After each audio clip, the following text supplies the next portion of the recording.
An investigation is underway in Anniston after a 52-year-old woman died after being struck by a vehicle. The woman was walking along McClellan Boulevard in the early morning hours of Wednesday. I'm Andrea Tice.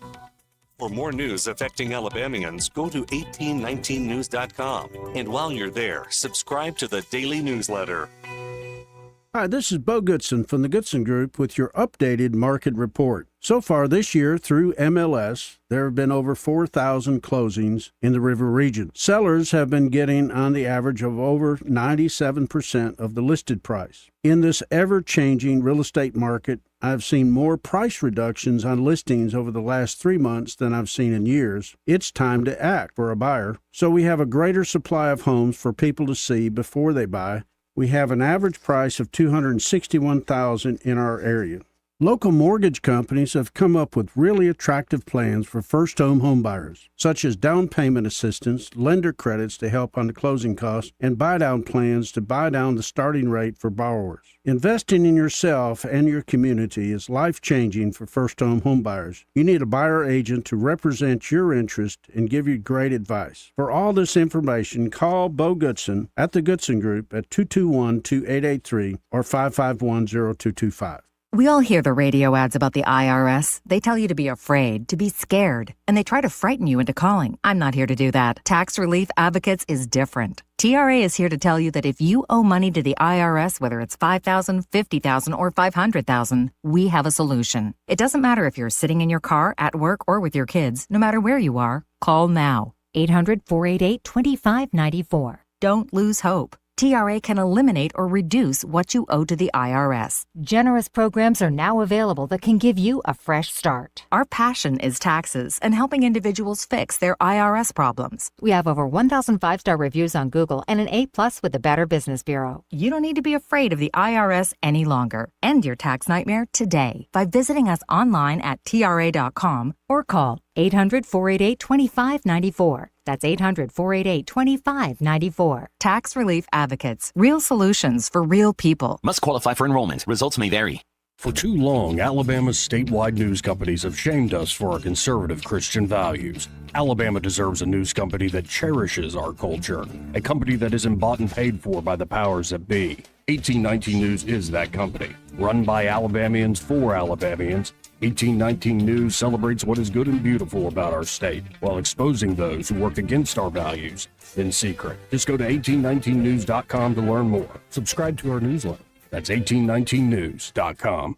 The views and opinions of the following program are solely those of the host and other contributors. These do not necessarily represent those of Liberty Acquisitions 825, Blue Water Broadcasting, its management, staff, or any advertisers.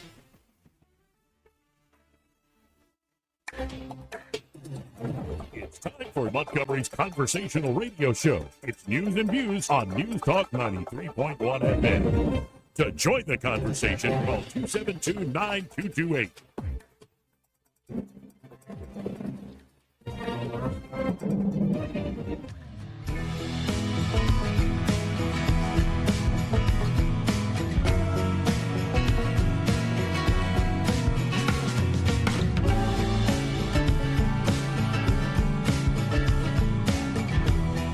Joey Clark. Good Friday. Happy Friday. What a Friday it's going to be. Especially because tomorrow, for the very first time, I'm going to participate in a Christmas parade. Yep, you might have seen all the news. I am the living gay float right now. No, I'm not in the Prattville one. Thank you. We are doing what, Millbrook tomorrow? Millbrook, baby. Millbrook. All right. That should be fun. We throw candy at people? Yes. I mean, that is the plan. And we got to get some hats. And also here in the studio with us, you can join us in the parade tomorrow if you want. Craig Monger, 1819 News. How you doing today? I'm doing all right. I would need like a costume, like a Grinch costume to feel... A Grinch costume? We have some leftover Halloween costumes if you'd be interested in You those. do next year? Next yeah. year? We got the mullets. Yeah. Got the mullet stuff. I really failed you guys this year. Next year, I'm going full regalia with Halloween. It's on, be man. Very impressive. Come on. But yeah, Millbrook, isn't it funny how Millbrook is kind of really catching up in a big way? Because when I was growing up, Millbrook was kind of like... One red light town, baby. Right. Now but we had the airport Main Street there's great. Yeah, now Main Street's great. I mean, the way I described it is like the first time that I ever did methamphetamine was in Millbrook, and it was in a line next to a lieutenant's in the Millbrook Police Department's vest, sitting on the exact same table. So it's like, I don't trust Millbrook very much at all. But again, this was like well over a decade ago. I forgot to tell you, Craig, especially after that story. Merry Christmas, you filthy animal. But anyway, Millbrook has changed quite a bit. Oh, it's changed Mm-hmm. drastically over the past 10, 15 years in a huge way. So kudos to them. But yeah, Prattville's got some issues that they're working out today. So you've written up all the stories on this, just straight news reporting. Kind of. I was a little petty today. Oh, were you? A little bit. I don't know if I saw the latest one. Is this one about? Well, let's tell the whole story. Oh, in a nutshell. Let's just do it here right now. So there's a group out of Prattville that has really become more boisterous since the library debacle began. They got really involved with the same people, incredibly, very often overweight, unkept, unwashed. They show up and they make zoo noises at city council meetings because they lack the intellectual capability to do anything else.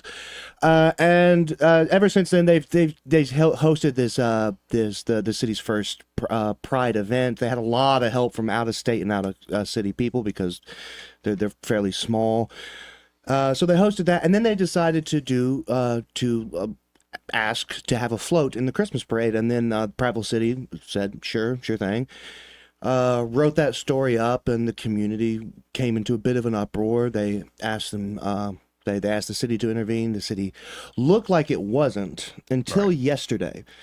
And so what happened is, and this group, by the way, is Prattville Pride is the name of it. The president is Adam Hunt, who's called into this this program, and the vice president is Cheryl Lawson. And so Cheryl Lawson sends an email to Prattville Mayor Bill Gillespie, and I think the police chief Mark Thompson, and maybe another person as well, saying, hey, we're very concerned about our safety. We're scared not just for our safety, but for the safety of the other attendees. So we want extra police presence, and we want 2 police officers to essentially escort the entire float. And so what Gillespie did in response is, we hadn't had any valid, credible threats up until this point. She's now sent me this email saying she's afraid about safety of those attending and themselves. So we're just going to go ahead and pull the float from the parade. Well, they respond by filing an injunction in federal court that's being worked out as we speak. Now it's being argued. And they essentially said, and I can read it right here. Yeah. Plaintiffs believe that the evidence in this action will show that the city of Prattville and Mayor Gillespie had no legitimate concerns or credible evidence of any threats to public safety, that no criminal investigation or charges were brought against any individuals threatening the safety of anyone at the Christmas parade in Prattville, and the decision to remove Prattville Pride from the Christmas in Prattville Christmas parade is nothing more than the city of Prattville and Mayor Gillespie bowing to the pressure from extremists and hecklers in the community. Now, you may notice an inherent contradiction immediately. I was about to say, the defendants would like to point out that the source of the credible threat was from the plaintiffs. Yeah, exactly. Thank you. So once again, intellectual capacity isn't exactly something that they have in spades. But so that's being argued right now. I don't know. The city might cave. But then again, if you can go in, when you're seeking quote unquote injunctive relief, there's several premises that are behind that. And by the way, somebody told me that the police were already kind of fully booked. Oh, dude, it's the biggest event of the city. Yeah. Right. And you think that they don't, the city's growing. They have plenty of police, but they don't have 2 officers to spare. They had to lock down traffic. Right. They got to watch out for other people. So you ask for this additional privilege of 2 officers walking beside you. You could just practice the Second Amendment like normal people, but no, you got to go and get the state's permission for your protection. And then they respond by pulling the float, and they're like, there was no credible threat. So there's a possibility that it might not go well for them to look this dishonest going in and seeking injunctive relief, because you have to, a premise is you have to go in with quote unquote clean hands. So if you go in seeking injunctive relief while lying, which is essentially what that sounds like, saying, hey, we're scared about our safety and the safety of others. They pull the parade and you go, there was no credible threat of safety. Well, so are you lying then? Or are you lying now? Right. So it's going to be interesting to see what happens. I actually can't remember the name of the judge that it's in front of, but we'll see. It's silly. And the original concerns were what? with the city's lawyer brought up, hey, you deny this, you got a free speech issue on your hands. Right? Yeah. So he talked about, and he was right, by the way. I know several constitutional lawyers, and I asked them about it, and it's something called prior restraint. You can't place, there are obviously restrictions that you can place on free speech, narrowly tailored. Sure. But you can't place restrictions on that speech before it has occurred. The difference here that I think, and I'm not sure the legal side of it, is that the parade rules themselves state that the city has the right to approve or deny for any reason. That'd be parade rules 101. So I don't know if there's a legal problem after they've already been approved. I don't know. The problem is that not just laws and jurisprudence, but the Constitution itself has been chopped up like a hibachi chef got a hold of it by 9 jackasses in robes in D.C. for years. And the whole point of having very local government, where most of your government is very, very local, is that Prattville, Millbrook, Montgomery, Selma, Birmingham, all these places and all that, they don't have to have the same exact standards for, say, their Christmas parade. Well, no, that's the thing is these people don't rely on the consensus of their community. They rely on, like I said, 9 jackasses in robes who have hibachied the Constitution to the point of being irrelevant for the past 5 decades. And obviously you have a lot of very ill-informed civil rights decisions in the same Supreme Court and the Civil Rights Act itself that allow for them to seek relief from Big Brother whenever the community wants nothing to do with it. And so that's just where we are. Yeah, when I first saw all this, I was like, well, I think at the end of the day, inherently speaking, parades are about as straight as Lindsey Graham. It's not just about sex. But then I realized Eddie and I will be in the Millbrook Yes, Christmas Joey. parade. Yes, we will. Looking forward to it. Well, it was just it was so goofy because they're like, I was at the city council meeting where they were trying to like make their appeals, and they're like, there's nothing going to be obscene. There's nothing vulgar. Yeah, we'll have a drag queen performer up there, but she'll be, but he'll be in a tasteful gown. It's like your presupposition there is that like that there's some sort of neutrality here. What if, by the way, and this isn't a what if, it's absolutely the case. What if a dude in a dress is in and of itself vulgar and obscene? What if? Yeah. So why do you get to define the parameters of this argument by simply saying, oh, he's going to be in a gown? It's like, oh, well, you mean he's not going to have his fake boobs out? Thanks, I guess. Yeah. But still, a dude in a dress, by the way, unconvincingly painted up like an autist with a paintball gun just decided to go to work.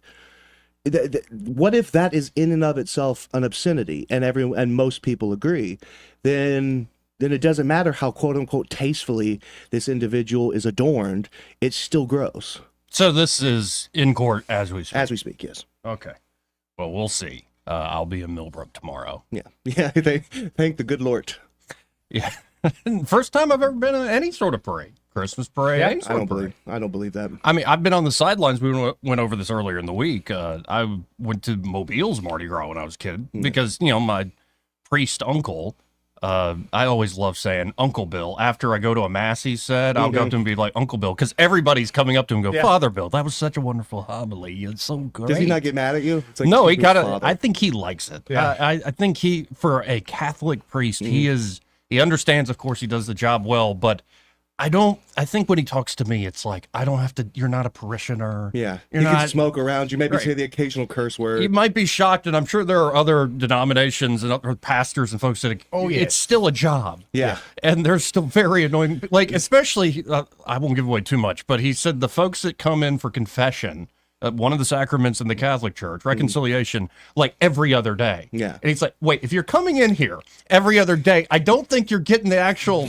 repentance part of this thing. Martin Luther's priest really railed against him for that because he would come in every day and confess the most innocuous things and sins of thought, and his priest finally lost it on him and said, next time you come back, you better have killed someone or have committed adultery. Until then, shoo.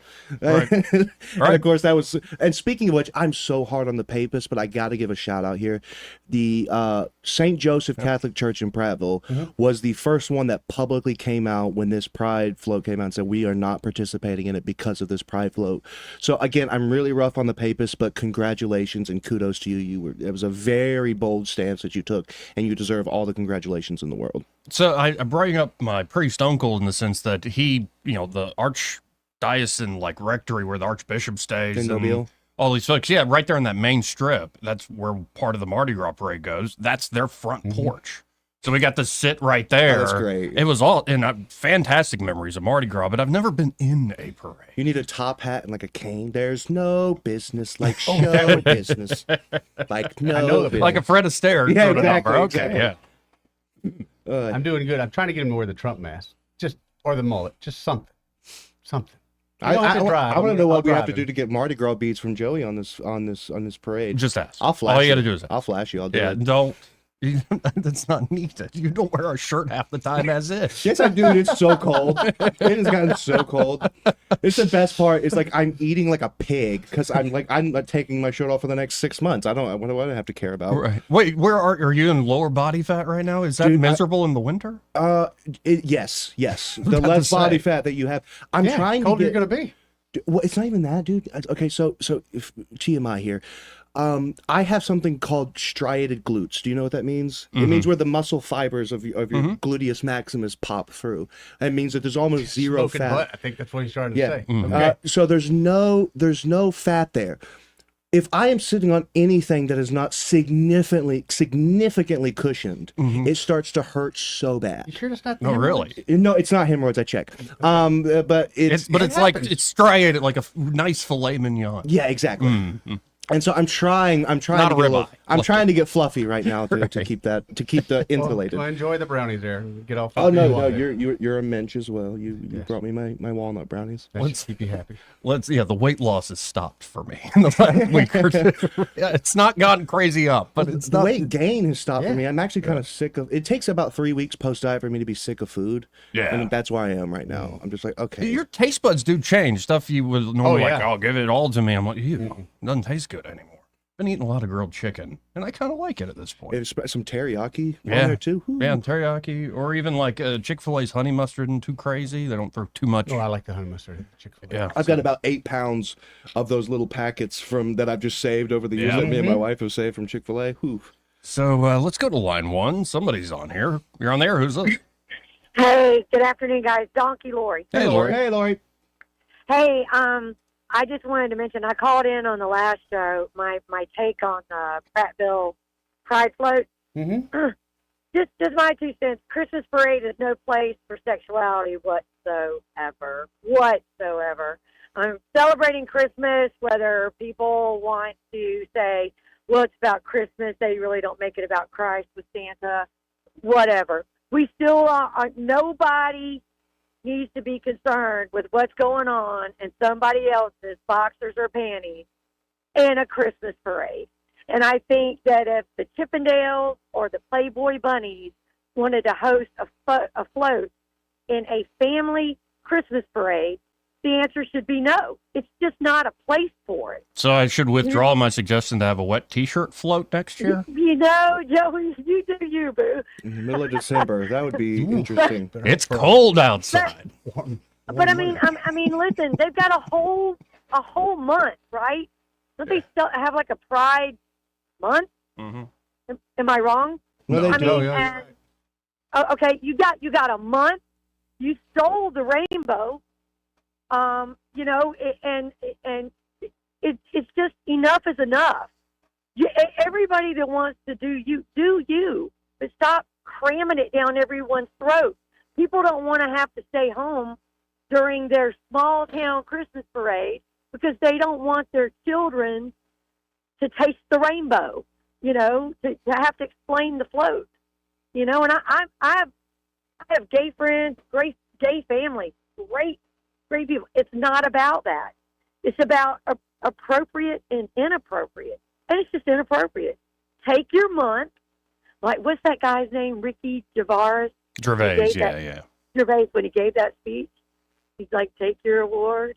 And then, you know what else he said? Like, take your month and go, you know, hopping down the bunny trail. Go somewhere else with it. You have a month. Leave Christmas alone. That's all I got. Well, I appreciate it, Donkey Lord. Merry Christmas to you. Merry Christmas. And it is, and just one more thing, it really is just a troll for these people. It's not anything serious. Yeah, when I saw that the concerns came out for our safety, then Gillespie goes, I'm like, Mayor, you're kind of playing into it. But well, it's also fine. their holiday fundraiser, Private Pride's holiday fundraiser, was to provide free chest binders and femware for people that can't afford it or cannot safely. It's like it's like, kind of like the Church of Satan type thing. It's like your entire existence is just to troll Christians and people that think that you're gross. Right. So I mean, to a certain extent, you kind of have to oppose a certain number of, but it is. And that's what I meant by like local places can have their own standards. Yeah. I can imagine a local town where like there are a lot of, say, alchemists and Satanists, and it's like it's a weird town to live in, and they have plenty of weird public displays and whatnot. So I just, Millbrook used to have some of my favorite alchemists until they accidentally blew up one of their trailers. Oh, yeah. So again, I say to all of you in Millbrook, Merry Christmas, you filthy animal. animals, and we'll see you tomorrow in the Christmas parade. Love you, folks. My wife and grandkids will be there. Great town, I'm telling you, Millbrook. Great town. A lot of houses there. Good place. It is a good place. Like, if people don't understand if I'm not making fun of you, I probably don't like you. If I like you, I'm making fun of you. Ask these two guys in here. Oh, good Lord. It tends to just happen. If I start to get to know somebody, I'd become more critical. It's vicious. He can be vicious, Joey, but when don't let audience, you need to know that when these microphones are off, Joey can be quite vicious. Very mean. Keeps people in line. I've shed more than one tear because of the mean comment that he's made. Oh, yeah. Anyway, this part of the program. You'll catch you got more to say? Nah, Both of you, more to say? We got to hit a break. All right, let's do that. Let's do that, boss. I'm starting to think I need to act more like my fake Donald Trump going to France. Oh? Did you hear that earlier this week, Craig, where Trump is going to attend the reopening of the Cathedral Notre Dame? Really? Yeah. And then another story came out that Emmanuel Macron begged Trump over the phone. Begged, Daddy, please come, Daddy, to the opening of the cathedral. Yep. And then I just imagine Trump showing up and going, okay, Emmanuel, I'm here. What I want you to do is go get a switch. Go outside, get a switch. Daddy's home. I'm not going to use the switch, but I want to know what switch I'm going to use if I need to use it, Emmanuel. No, Daddy, don't do it, Daddy. I would have told him, I'll come just so long as your wife stands at the top and yells sanctuary. But that's cool. Trump will be there. Yeah, really cool. And I remember the day it started burning down. I'm like, it hurt my heart. It did. Yeah. So it's good. It's also good they didn't take up all the weird architectural suggestions. Right. One of the few beautiful things left in Western Civ. This part of the program, though, brought to you by Clearwater's Property Management. And there at Clearwater's, Reed Waters and the team are ready to help you with tree removal. It could be the full tree that's fallen already, or maybe it's about to fall. In fact, if you suspect a tree, have them come out, look at it, because you want to take down that tree on your terms. Yes. Not Mother Nature's terms. Well, it might be a case you're tired of raking up after that tree every year for the last 15 years. That too. It's just time to get her gone. And then, of course, they can do trimming. Yeah. So branches overhanging the house, hitting the siding of the house whenever it gets windy. Maybe you're going through branches and brush every time you go in and out of the driveway. Not a good way to keep your car clean. Yeah, we can see it on your truck. Right. You're like, well, I work hard. And it's like, yeah, I know you work hard. That has nothing to do with your truck getting torn up for no good reason. Thank you.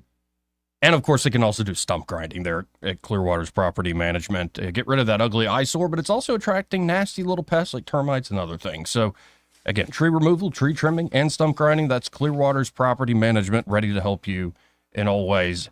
That number, 430-0376. That's 430-0376. And be sure to tell them that Joey and Eddie, those fellas on the radio, sent you. Want to carry News Talk in your pocket? Download the News Talk 93.1 app from the App Store. Available on iPhone and Android. Never miss a moment. Download now. What would you do if your favorite local independent pharmacy had to close? This is not a question we can afford to ignore. And at Adams Drugs, we are fighting alongside other independent pharmacies to keep our doors open. We need your help now. Contact your local and state representatives and demand they support our fight to stay open. You can find their contact information on our website, adamsdrugs.net. Thank you for your support. We look forward to serving you and your family for many years to come. Put the power of Action 8 News in the palm of your hand. Download the free Action 8 News app to stay on top of breaking news wherever you are. Search for WAKA News in your app store to download the Action 8 News app today. Keep your family safe by watching Action 8 News. Look for 8 on your side consumer alerts with product recalls involving cars, food, children's toys, and other items in your home. 8 on your side, keeping you safe only on Action 8 News. Hi there, I'm Kim Williams with Alabama Home Mortgage. For many years, my team and I have worked diligently to provide our veterans with top-notch service, as it is our honor to serve those who have served us in the armed forces. Madeline and I are certified veteran lending specialists. Nationwide, there are over 22 million veterans that qualify to purchase a home through the VA loan program. Yet less than 2 million of them currently have a VA home loan. Many lenders do not keep up with the ever-changing guidelines and benefits of the VA loan program. They are intimidated by the program, resulting in many veterans not obtaining VA loans. This is unacceptable. The VA home loan program offers service members and veterans with 100% financing. You've already paid your down payment. If you are currently serving or have honorably discharged, we would love an opportunity to discuss how the VA program can serve you. Give Alabama Home Mortgage a call at 567-4223 or visit us online at myalabamahomemortgage.com to complete an application on your time. Thank you for your service. NMLS 1586368, Equal Housing Lender. Celebrate the holidays with a Christmas Carol at Alabama Shakespeare Festival. Scrooge, Tiny Tim, and all your favorite characters return to the festival stage for this heartwarming lesson in forgiveness, generosity, and redemption. It's a joyful Christmas tradition for the entire family.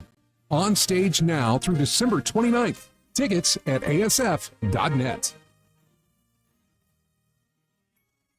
Rich Thomas Weather, a service of Riverside Chevrolet Wetumpka. If it's Chevy, it's Riverside. Best price, best selection. Check them out on the web at riversideusa.net. Hi, everybody. Arctic air is no fun, and today is one of those days you want to dress in layers because it's going to be brisk all day, winds gusting perhaps as high as 20 miles per hour, with a high temperature only up to 49. Wow. So sunshine today, mostly clear tonight. We're headed back to the 20s, overnight low temperature down to about 26. Saturday, not quite as cold, but still below normal with a high temperature up to about 56, mostly sunny skies. Clouds increase a little warmer on Sunday with a high temperature up to about 64. And then a potentially significant rainfall event beginning Sunday night into Monday, possibly lasting even into Tuesday, with rainfall amounts locally heavy. From the Blue Water Weather Center, this is Rich Thomas. Web Bobo with Capital Tractor. Get a Kubota RTV with a $2,000 instant rebate or 0% APR. Up to 48 months with approved credit. Get a Kubota now through December 31st, 2024. See Capital Tractor Montgomery and Brundage or KubotaUSA.com for details. News and talk without the static. The River Region's most trusted voice. News Talk 93.1 FM WACV.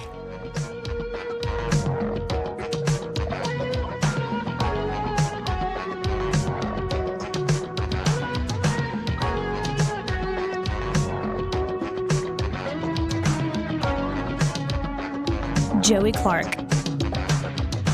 Welcome back. Just looking through some of the Facebook comments while we were having our discussion. And Romex Angler, as always, has something to say. He says, I've got 50 for whoever gets Joey to do the truffle shuffle like Chunk from the Goonies. Thanks, Romex. Actually, Merry Christmas. A good idea. Let's do some pre-Christmas weight, post-Christmas weight. Because right now you're thin, but I'm telling you, I think you're going to get really tempted here coming up. I'm not thin enough. Ooh. Seriously. I'm getting there. I got down to 201. Yeah. And it climbed back up to like 203 Thanksgiving, and it's gone up again. Okay, so that's my idea. What are we going to be after Christmas? 206? 212? After Christmas? 2012? I don't know. It's more like, I don't know. I think I'm going to lose weight, actually. I think I'm going to double down on my good habits. There you go, buddy. Double and down. then prove your ass wrong. Good luck with that. I always lose weight after like a holiday like Thanksgiving because the following 2 days I just pretty much eat nothing. Like it's not even guilt. Maybe it's a little guilt. I figure it's just the food guilt of all you, because you're very conscious about what you eat, but you just. It's mainly just because I'm typically eat good and eat well, and my blood feels like motor oil the next day. And I'm just like, ugh. Right. Well, and like on Thanksgiving, I just ate the Thanksgiving meal and that was it. And I ate a lot. But that was like enough for the day, and I didn't go nuts. Strangely enough, this year, of course, we had the Jamaica Thanksgiving, and they made us at the restaurant or the resort, amazing restaurant. They brought us turkey out. It tasted like Swanson's frozen dinner. It was, and I mean, everything else they made there was amazing. I could not believe, and I didn't have the heart to tell them, "Hey, this is garbage. Take this away." When is the last time you've had a frozen dinner? Like I'm not about like a frozen, not like a lasagna, like a lean cuisine, like a hungry man yeah, type thing. It's been a couple of years. Hyundai, that was a regular thing, easy to throw in the microwave, and Salisbury. I made a Stouffer's lasagna for my grandfather and I, and it tastes all right, really but the noodles have they fall apart. Oh yeah, it's not good. You know what's really come a long way since I was a kid is frozen pizzas. Now they're crazy expensive these days, but they are, but they're a lot better than they used to just be the cardboard with sauce. Now they're good. I mean, I'll eat as many pizza rolls as you'll give me. Like I count on that being crap. The pizza rolls, that was you don't like pizza rolls? Pizza rolls, hot lava. You gotta let it cool a little bit, or dip it in some ranch. Yeah, that too. In fact, vent it a little bit where the seam comes broken. You see the steam and stuff. Then you dip it in the ranch. I'm good. I borrow my mom's sewing needles and go. We're trying to explain how we got fat. Yeah. That's what we're trying to do here. So, the legacy media, the corporate press, or whatever you want to call these yahoos, they're trying to figure out ways to survive. And one idea has come up from the LA Times owner. Oh. And this, I believe the LA Times laid off a lot of people, right? Like many other, say, legacy papers. So the LA Times owner announces a planned AI-powered bias meter for stories and columns. How much you want to bet the bias meter is biased itself? Can we get a bias meter for the bias meter? Was it programmed? But they haven't done it yet, but the Los Angeles Times could roll out an artificial intelligence-powered bias meter as soon as January in the latest shakeup as the paper's owner tries to reshape the outlet. LA Times owner Dr. Patrick Soon-Shiong, I think that's how it's Korean?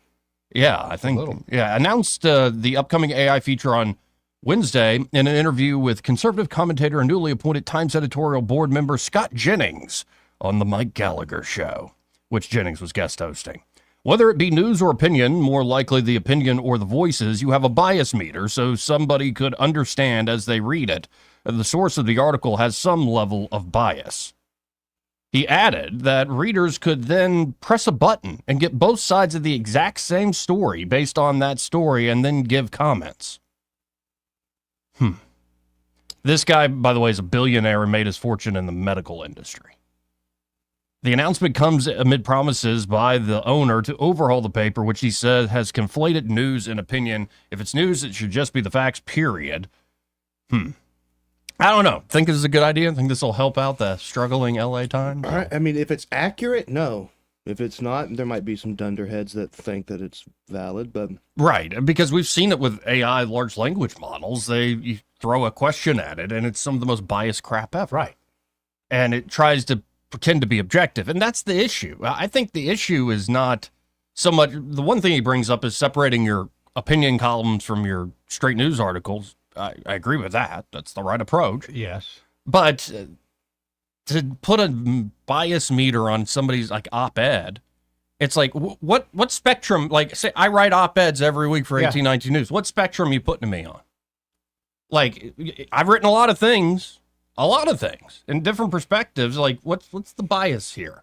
And I think it's just sort of a way to mollify dumb people. Excuse me, pardon me. Like if you can't see through an argument and understand here's where its priors might lie, then what good is a fake little needle going to do for you? I think it's what they're doing is just they're telling you, this is almost giving you a way to think. Like you said, I hate saying it, but it is. It's kind of for dumb people. This is the way you should think about this. Or I'm not dumb. I'm just busy. I'm trying to rewatch The Orville. Anyway, let's go to line one. You're on there. Who's this? Joey? Hey, TS. Merry Christmas. Merry Christmas. Ho, ho, ho. Let me get off the speaker. Okay. I looked you guys up on YouTube yesterday. Mm-hmm. And 2-Pie Eddie doesn't look 2-Pie to me. Yeah. Or does he just have a little head? Not guys. Like one of the Koopas in the Super Mario movie? Or like from Shut up. Beetlejuice, the guy that goes. Yeah, look. Little Okay. head. All right. That's not crushing why your I little called. But it's the reason all the same.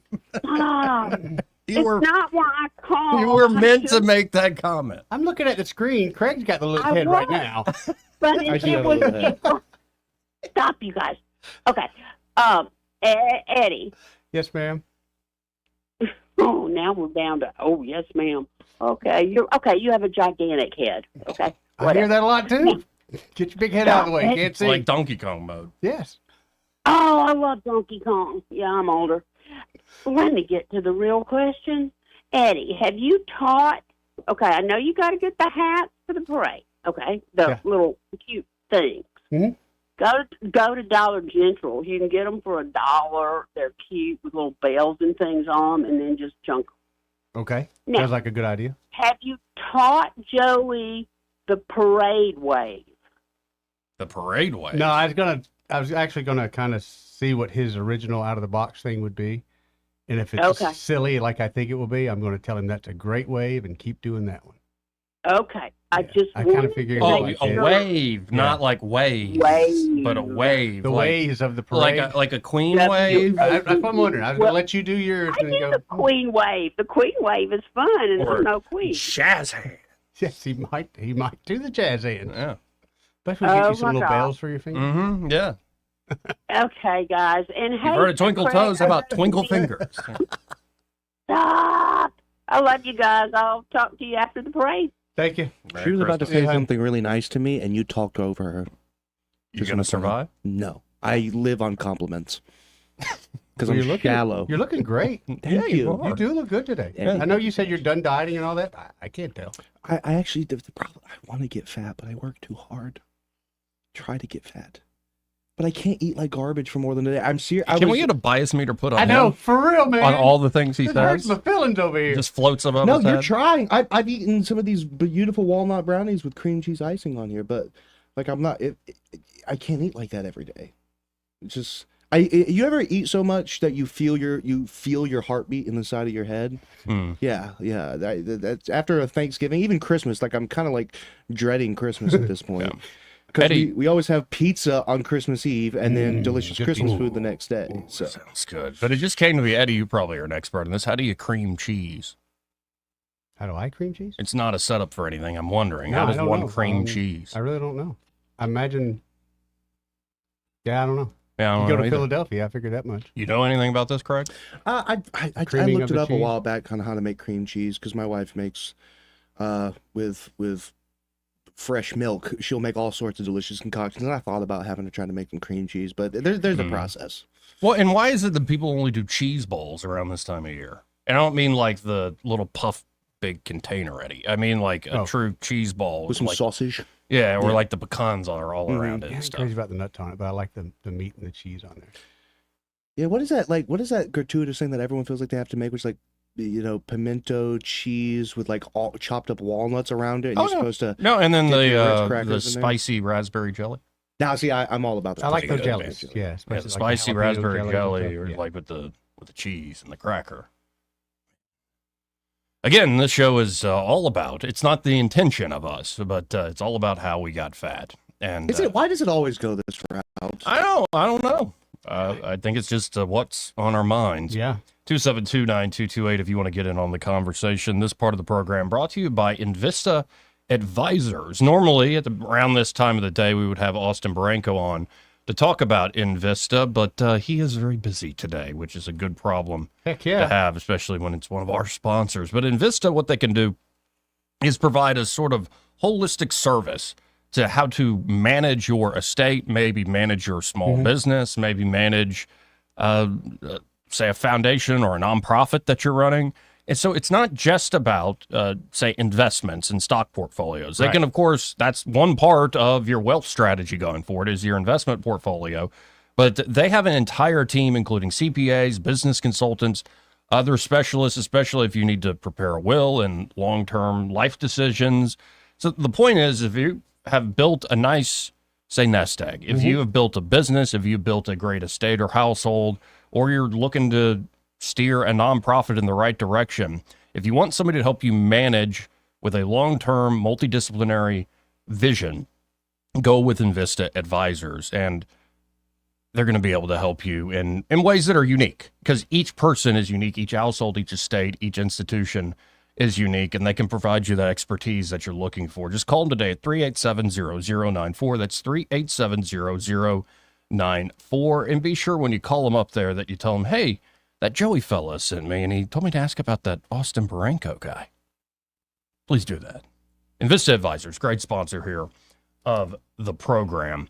Would you believe that Barack Obama, he gave a speech married recently? to a dude? Yes. Big Mike. Not what I asked, but that's because it's just obvious. Yeah. He gave a speech where he's calling all these folks that want to create like a smaller government, more efficient government, say like Elon and Vivek at Doge. Yeah.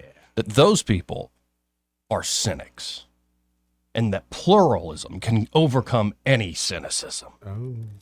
And I just always find it funny. I'm like, hey, Barack, why are you so cynical about people being free from a central plan of political control?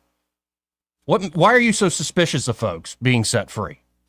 Do you think less of them in the sense that, well, without my help, without the institutions powered and run by people like me, these people will go without? They can't do for themselves? That's a heck of a thing to think about, people. It is. Or maybe you just suspect them like they'll, not go along with me and my plans. But I always find it interesting how the accusations thrown by these sorts of political types are often a description of themselves. And one key part of the speech, a lot of folks noticed that he paused for a moment, kind of catching himself in this dynamic of, I'm about to accuse the other side of what we've been doing. Yeah. So here's the kicker. It's like a 40-minute speech. I ain't playing the whole damn thing. But here's the 40, 50 seconds people really took note of. There are going to be times, potentially, when one side tries to stack the deck and lock in a permanent grip on power, either by actively suppressing votes or politicizing the armed forces or using the judiciary, the criminal justice system to go after opponents. Mm-hmm. And in those circumstances, pluralism does not call for us to just stand back and say, well, I'm not sure. That's okay. In those circumstances, a line has been crossed, and we have to stand firm. It was just bizarre. His delivery of that was just bizarre. It was bizarre. He said one side tries to stack the deck and lock in a permanent grip on power, either by actively suppressing votes or politicizing the armed forces or using the judiciary, criminal justice system to go after their opponents. You mean like what the progressives have done for generations now? It's like stacking the deck. You mean when you were essentially weekend at Bernieing, not just the current president, but Ruth Bader Ginsburg for the longest time, or Dianne Feinstein, all these people they want to hold on to every little tenuous bit of power that they have, and then they gaslight everybody by accusing them of doing what they do. Well, they're actually trying to win the game that we've been playing and winning for decades. How dare they win the game against us? Their job is to lose and get paid handsomely to lose. Well, we got a different type of Republican in the world now. Oh, Barry. But who are these people after suppressing votes? It's so boring. It's a good trigger point. That's the only thing I can figure. No, and that's also like the Democrats' best get out the vote effort. Yeah. Like you go to the brand new Alabama District 2 and they're like, they want to suppress your vote. They don't care about you and your history and the struggle. They don't care about the work that needs to be done. They're trying to stop you. Well, and that's a great way to fire people up to go vote. You know it's crazy. You know what's so funny to me? In all these Democrat efforts that you hear about vote, none of them say get informed. Not a one of them. Find out the issues. Well, no, listen to the experts. Yeah. Well, no, it doesn't even say that. At least that would be something. But it's not like, you know what? Study the issues, arrive at a conclusion, and then vote based on your conscience. It's no, just vote. Because they're counting on you being plebs. Yeah. It's just, that is an amazing clip. from what I've learned about this guy. I remember that was my very first election, 2008. And there are a lot of people who didn't even vote for the guy were like, well, at least it's a good moment for America. And it was just so wrong. It was not a good moment. It got everybody's hopes up, tickled everybody's ideals, and then was one of the biggest letdowns. Hope and change was, well, more of the same, it turned out. Whether your questions of war or more debt and spending, more political control from the center.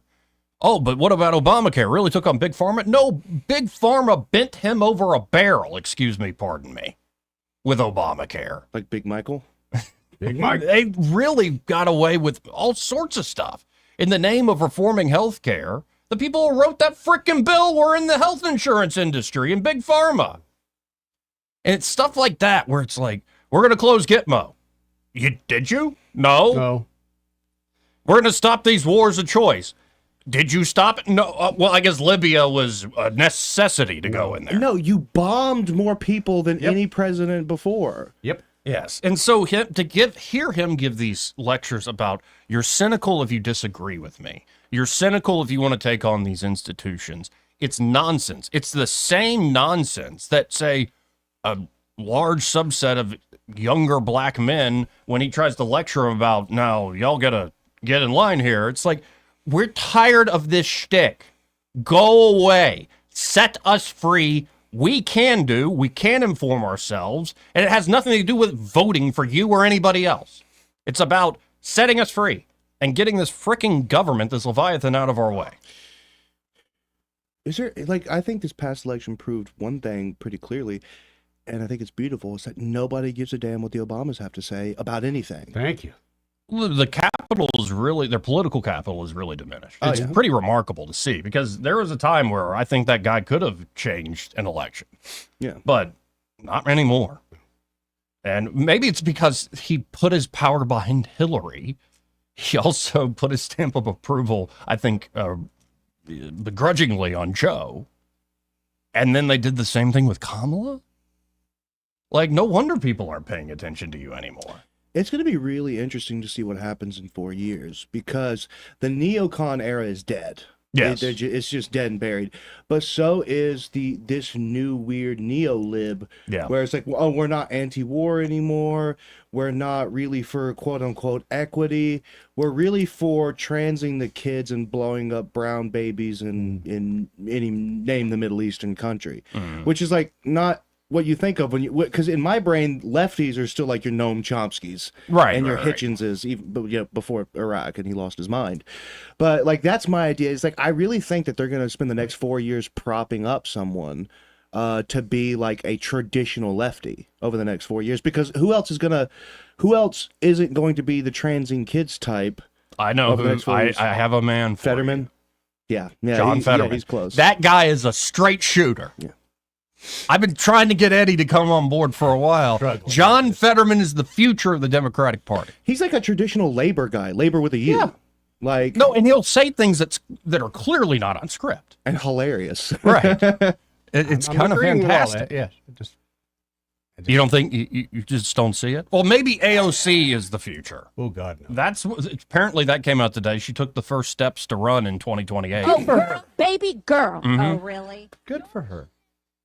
I mean, you underestimate these folks at your own peril, Eddie. I agree, I do, but I want especially someone like her, a Ocasio-Cortez Fetterman ticket. someone like them. I invite them to run together. I would donate it if I donate them $20 if I knew for sure they would do it. No, so seeing those two like walk on stage together, it's like, is this like an Addams Family? Just like episode? Kamala, they're going to peak and burn out. Never to be heard from I say again. Fetterman, and with Cortez as VP, and then just the whole time she sits in his lap and she acts like he's his ventriloquist dummy. I think that would be hilarious. Well, first off, she would not take VP. Ain't no way. She'd have to run that ticket. I think she's so dumb she could be convinced that she's actually running for president. I cannot argue. Yeah, it is a good question. If Obama's the past, the Clintons clearly are the past. Like, who is the future of the Democratic Party? Nobody that's around now. That's what I'm thinking. Like, nobody that, like, you really have to spend the next 4 years building up like a true intellectual lefty who talks about what lefties used to talk about, which is economic inequalities, which is the economy, which is labor rights, the rights of people, taking on big corporations. Exactly, government corruption, big corporations, foreign interventions. Yeah. These used to be what the left would Right. talk about. And now it's about like how woke can you be, and that has run its course. It works. It works no more. Let's go to line 1. You're on there. Who's this? This is James. Hey, James. The problem with what used to be the left, they have it all. Look around. See who's working. See who's not working. That's why they move so far to the left. They've already got the yardstick.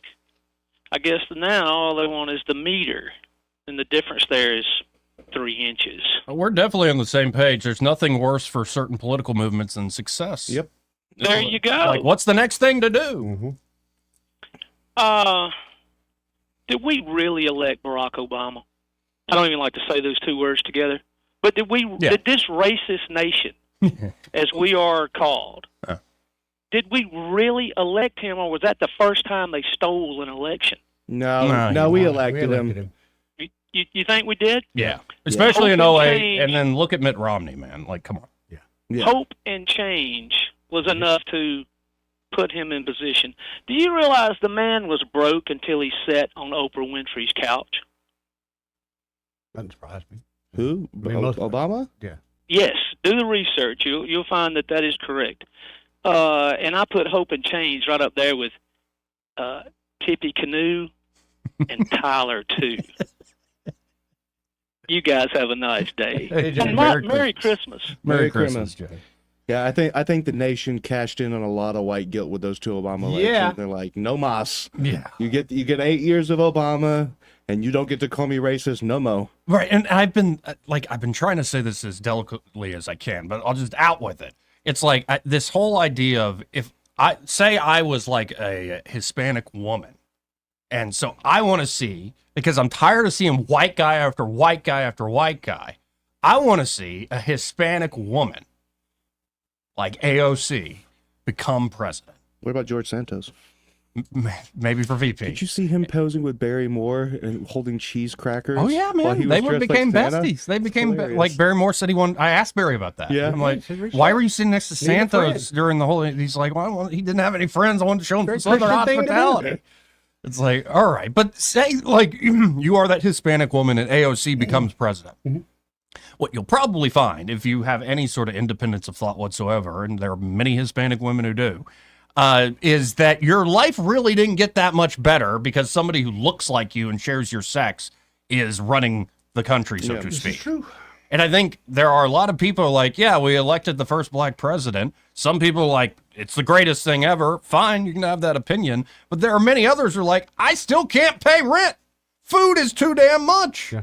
Why are we going to war all the time? Why all these regulations? What is the only way to get investment in this damn country, especially in Alabama, where we need it the most, say in the Black Belt, is through federal grants? We can't actually build something of our own? Why do we have to hitch our ride to these liars, to these people that promise us heaven and earth and always lead us to more, well, earthly hell? That's all that Terry Sewell can do. Is like, I secured you federal grants. Right. I would say it helped the area out if they like found oil, but then I'm afraid the U.S. would invade them. Right. And I can say this, maybe it is a white privilege. Like it's been pretty much, other than Obama, white guy after white guy after white guy. And as a white guy, I'm a Polak mostly. As a white guy, it's like, it's not like, because they're white guys doesn't mean they're good or like it does anything for me. That's not even part of the freaking equation. Yeah. Like, and if you're buying in because of that, man, you're getting conned in a big way. Big time. It's like, because nobody on the Republican side was under any illusions that, like, say, Tim Walz was going to be their guy if Kamala won. Right.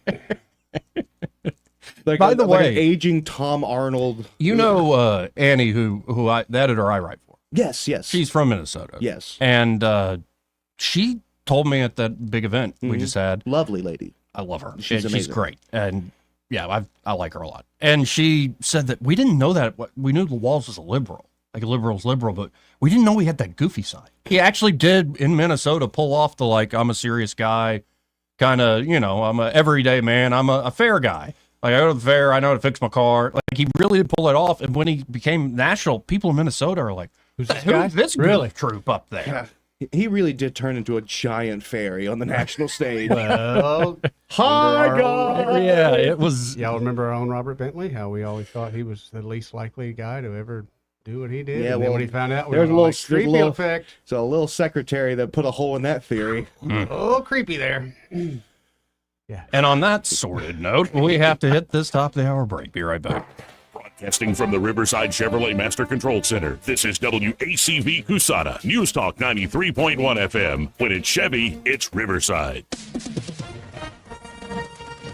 With SRN News, I'm John Scott. The judge in Daniel Penny's Subway chokehold manslaughter trial has urged jurors to continue their deliberations. That's after they told him they couldn't reach a unanimous vote on the top charge. Penny is facing charges of manslaughter and criminally negligent homicide in the death of Jordan Neely.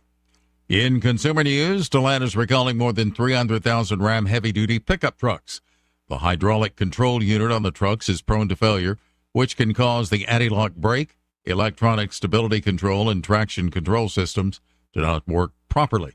The trucks in question are all model year 2017 through 2018 and include the Ram 2500, 3500, 4500, and 5500.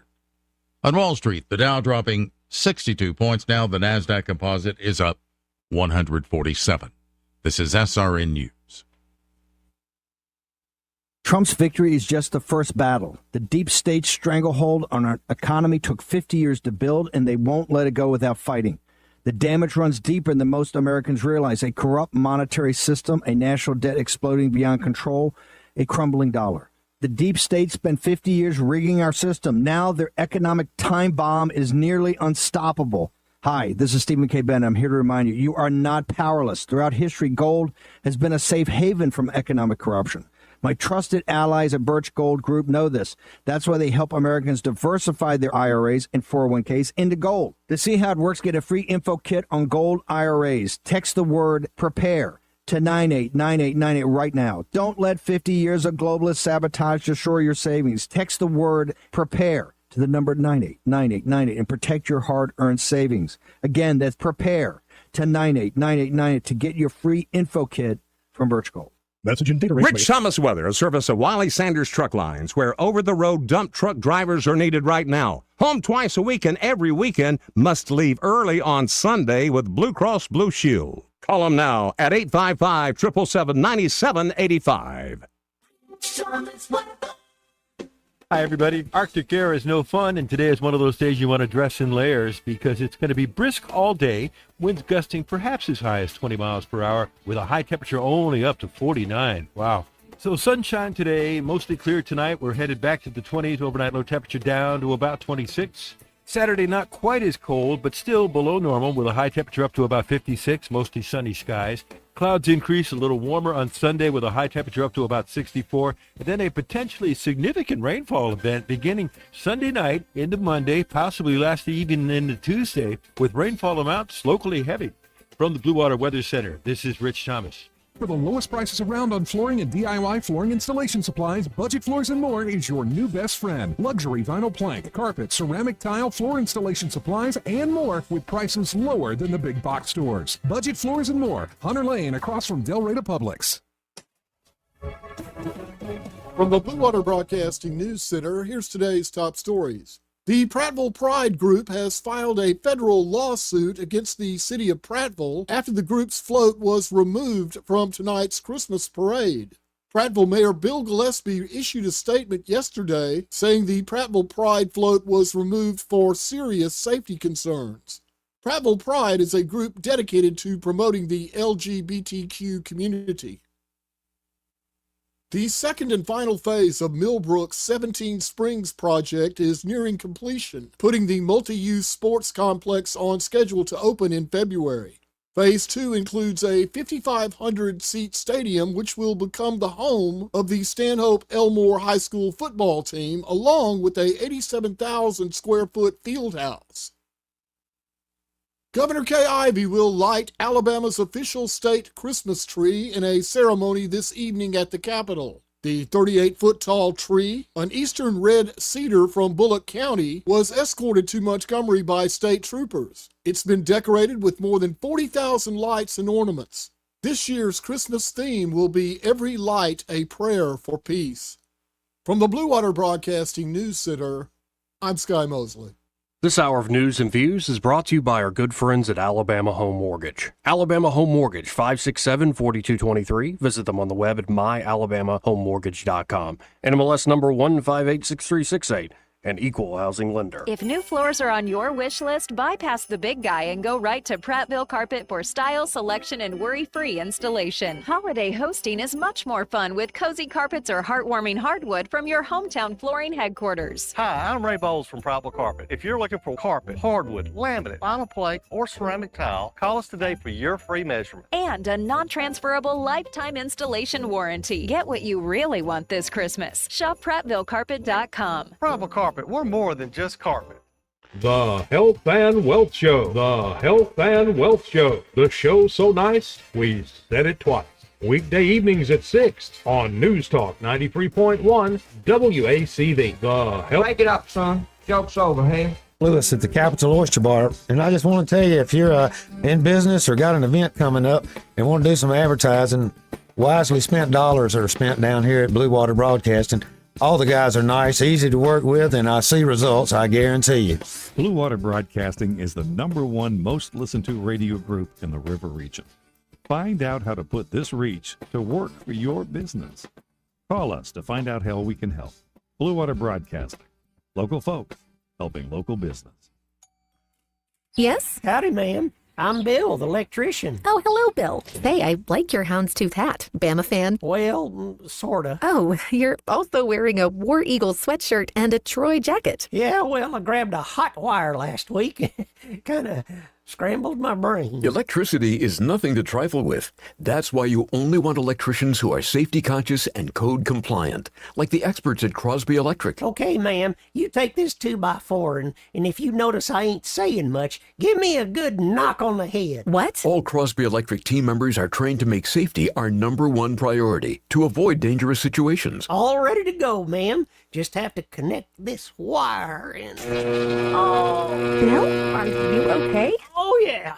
Good as new. Yeah, sure. Who's your favorite team? Pistachio? Don't take chances with electricity. Call the experts at Crosby Electric or visit us at crosbyelectric.com. The views and opinions of the following program are solely those of the host and other contributors. These do not necessarily represent those of Liberty Acquisitions 825, Blue Water Broadcasting, its management, staff, or any advertisers.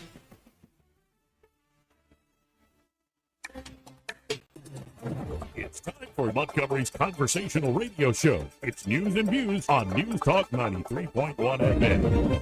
To join the conversation, call 272-9228.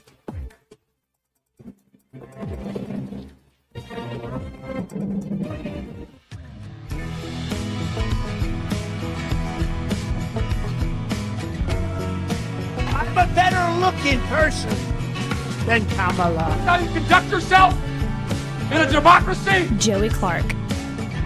Welcome back to News and Views in the Afternoon. I'm your host, Joey Clark. 272-9228 if you want to get in on the conversation. Now, we had a full board of calls, and one of you held on through the break. Another person just called back. But where'd everybody else go? Had things to do, Joey. Yeah, I get it. I get it. No, it's a time-sensitive thing, friendship these days. Yep. Let's go to Papa B, the one who's patient. Hey, Papa B. What up, Papa B? Oh, patience finally pays off. Yeah, but not too much. Don't get your hopes up. How y'all doing, guys? Pretty good, man. Good. Yeah, so, I still have holes in the roof of my mouth from Hot Pockets I ate in college. Exactly. I don't know. It took one time for me, and I was out. Yeah? Yeah, that's hot lava. It's just lava. Why do you want I mean, it kind of depends on your condition as to whether or not you actually have truly learned the lesson. I don't put a lot of hot meat back in my mouth anymore. Anyway, so this whole woke DEI, CRT, BLM. I mean, I keep expecting it to resurrect Freddy Krueger, or the Jason or one of these characters. But I really do think that it is dead. Now, I'm not saying that they aren't still trying, okay?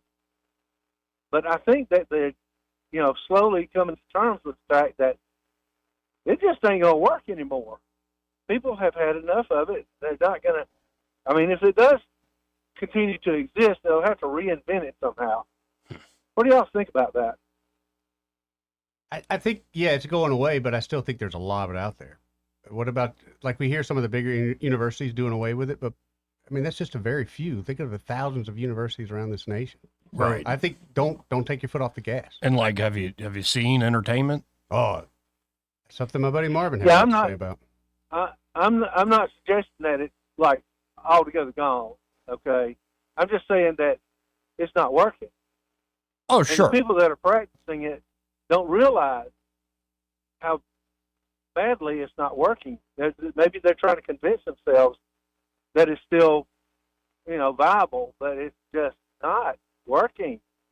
I'm kind of like, when you cut off the head of a fish, scales keep on flapping, but it's dead. It just doesn't know it yet.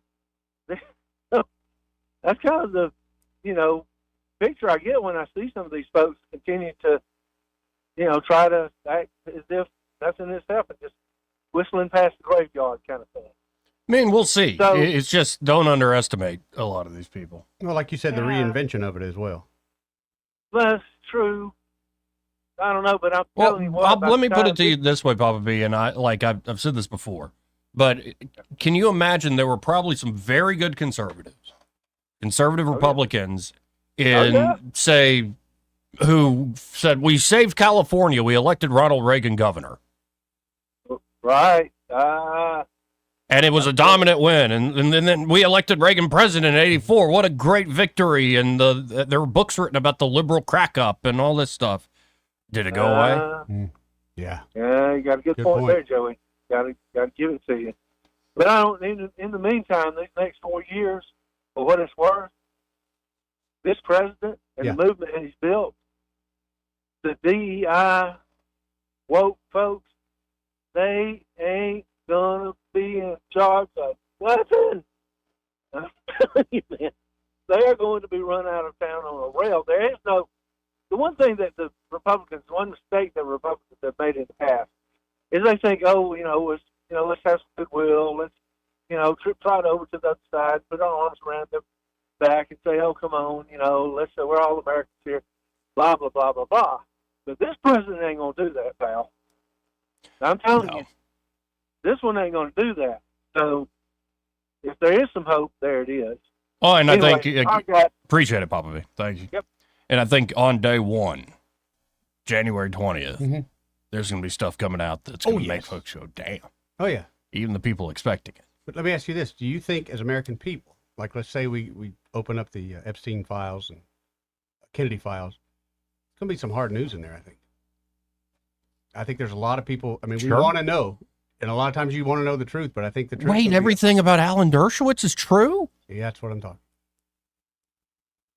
Let's go to hard medicine in there. Let's go to line one. You're on there. Who's this? Afternoon, guys. Hey, David. Hey, Dave. What's up, man? You know who Fetterman reminds me of? Michael Dukakis. He's kind of just that true ACLU type liberal who kind of speaks his mind. Yeah. Well, and there are a lot of those folks around. There are a lot of liberals who voted for Trump who kind of fit that mold. Yeah. That sort of 90s liberal.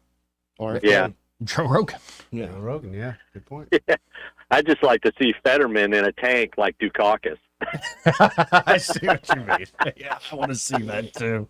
His head would be popping out of the top like a Tonka truck. Could you even tell if he had the helmet on or not with that dome he's got? No, and I want AOC on his shoulders like a child. Just wait. Yeah.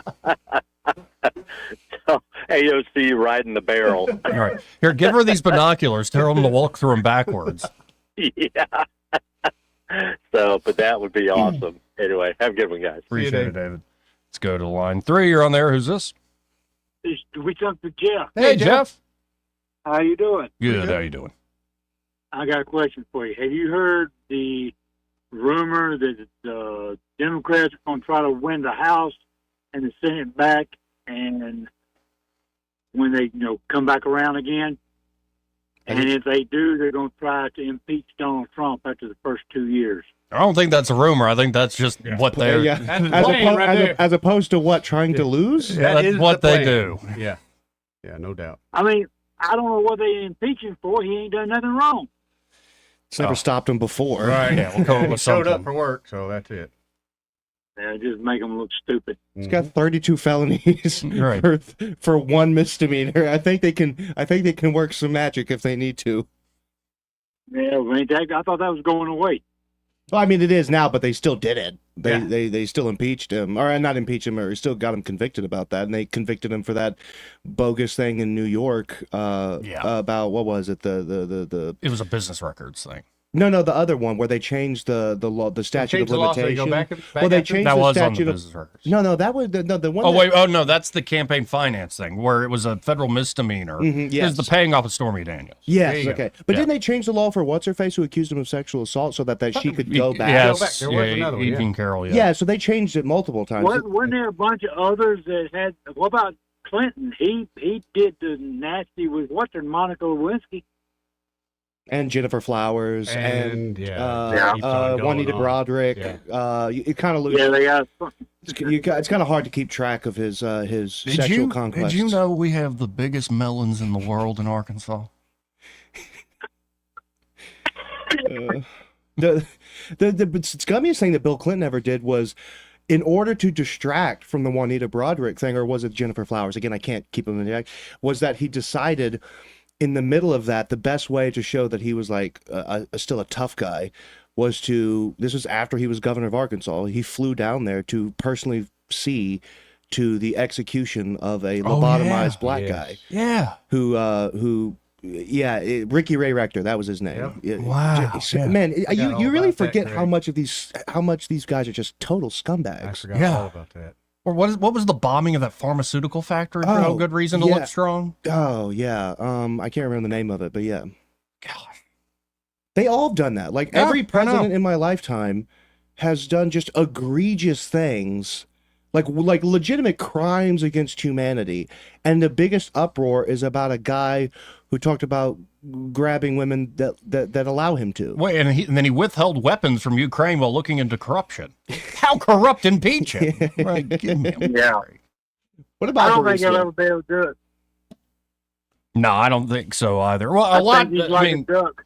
that 2 years, man, is an eternity in politics. Like if in 2022 I told you here's how 2024 is going to go, I don't think anybody would have believed me. They just released a report on COVID. That was 4 years ago. Right. God. And then another obnoxious communist, she's going to run in 2028. Oh yeah, I think AOC's running. Please. Hey, Yeah, I'm you down with that. caught it. I'm down with that. Yeah, I renamed her another obnoxious communist. Another obnoxious communist. I like that. I'll have to steal that from you. Does Trump have a nickname for AOC?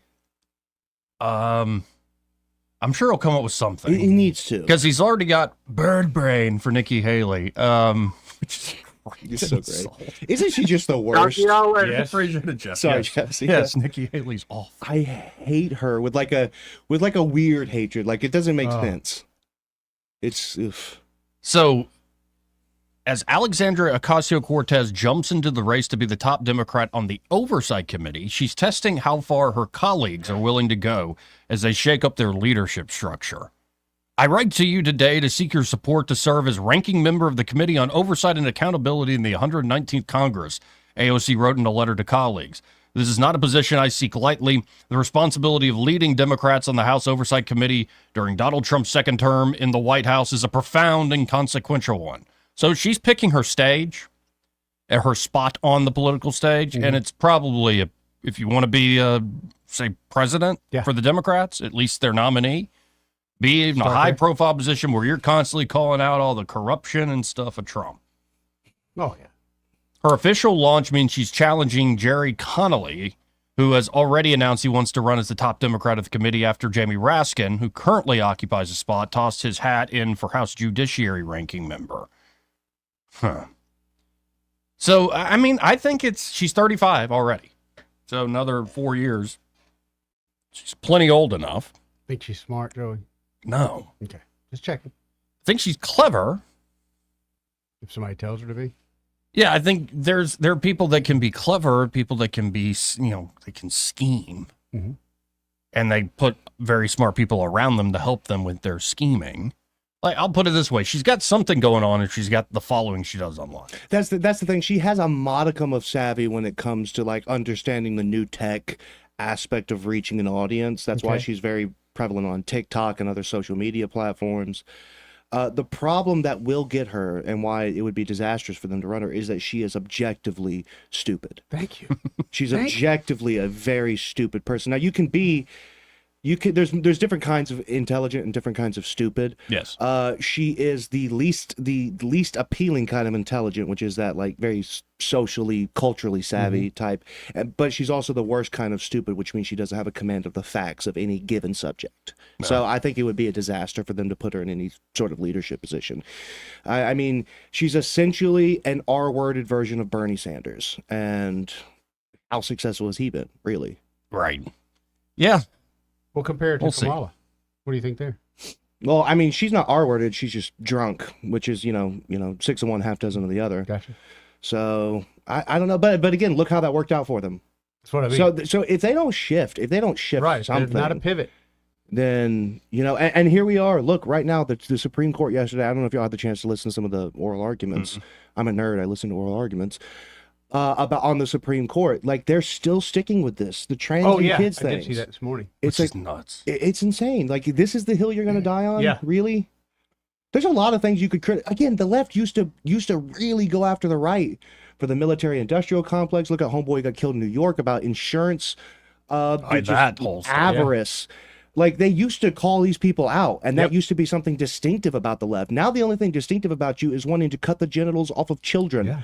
And that's a really, really bad hill to die on. After telling the children's parents, if you don't do this, your kid will probably commit suicide. But see, the thing is, the council arguing for transing the kids had to admit in front of the Supreme Court of the United States what I said to you 2 weeks ago, that's just not true. They had to finally admit it, even after telling parents for decades, this is what you have to do so your child does not kill themselves. Mm-hmm. They admitted in front of the Supreme Court that they were lying the entire time. Wow. Every single one of them needs to be shot. Yeah. They are demons. That is evil. There's no other word to put it. We gaslit parents into performing irreversible mutilations on their own progeny because we convinced them that if they didn't, their child would take a long walk off a short pier. Mm-hmm. And then the same experts who spouted that nonsense admitted in front of the Supreme Court yesterday that they were lying.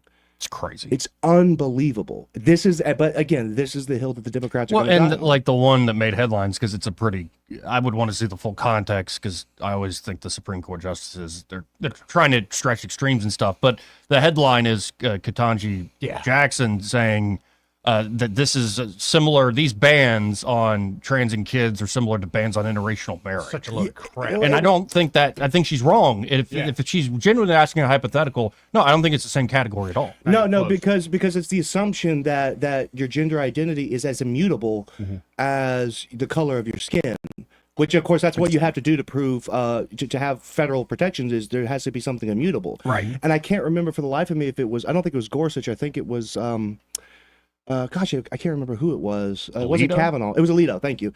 It was Alito who asked, well, can a person's gender identity change? Can one person's gender identity change throughout their life? And they said yes. So by definition, that's not immutable. Right. By definition. There you go. Right. So I really think that, you don't know what Gorsuch and Barrett are going to do. Both of those have been extreme disappointments. Mm. Kavanaugh has been sort of okay, but I really think that they're going to rule in favor of Tennessee on this one. I think I think, as well they should, by the way. Yeah. Well, and worries me. Yeah, because I worry once that starts, then it's all done. There's no pushback for several years on that. Man, and I was listening to the oral arguments yesterday. Clarence Thomas is sounding old, and I don't like that at all. Yeah, no, and the idea is Clarence will retire. Next one out. Yeah. Very soon. And then Trump will get another appointee in there. And then people worry about Sotomayor's health. Yeah. Yeah. Like, I mean, either way, say it doesn't, like, say Alito and Thomas retire, you now have a conservative majority, John Roberts being who he is. Yeah. But you do a 6-3 majority now for a generation or two. Mm-hmm. Which, by the way, I just think the lifetime appointment is absolutely absurd. It's kind of preposterous. It is, but it's also, I think, to make the point of these folks are immune from the political winds. Are they, though? I mean, right, Yeah, that's a it good used to be question. maybe, but are they?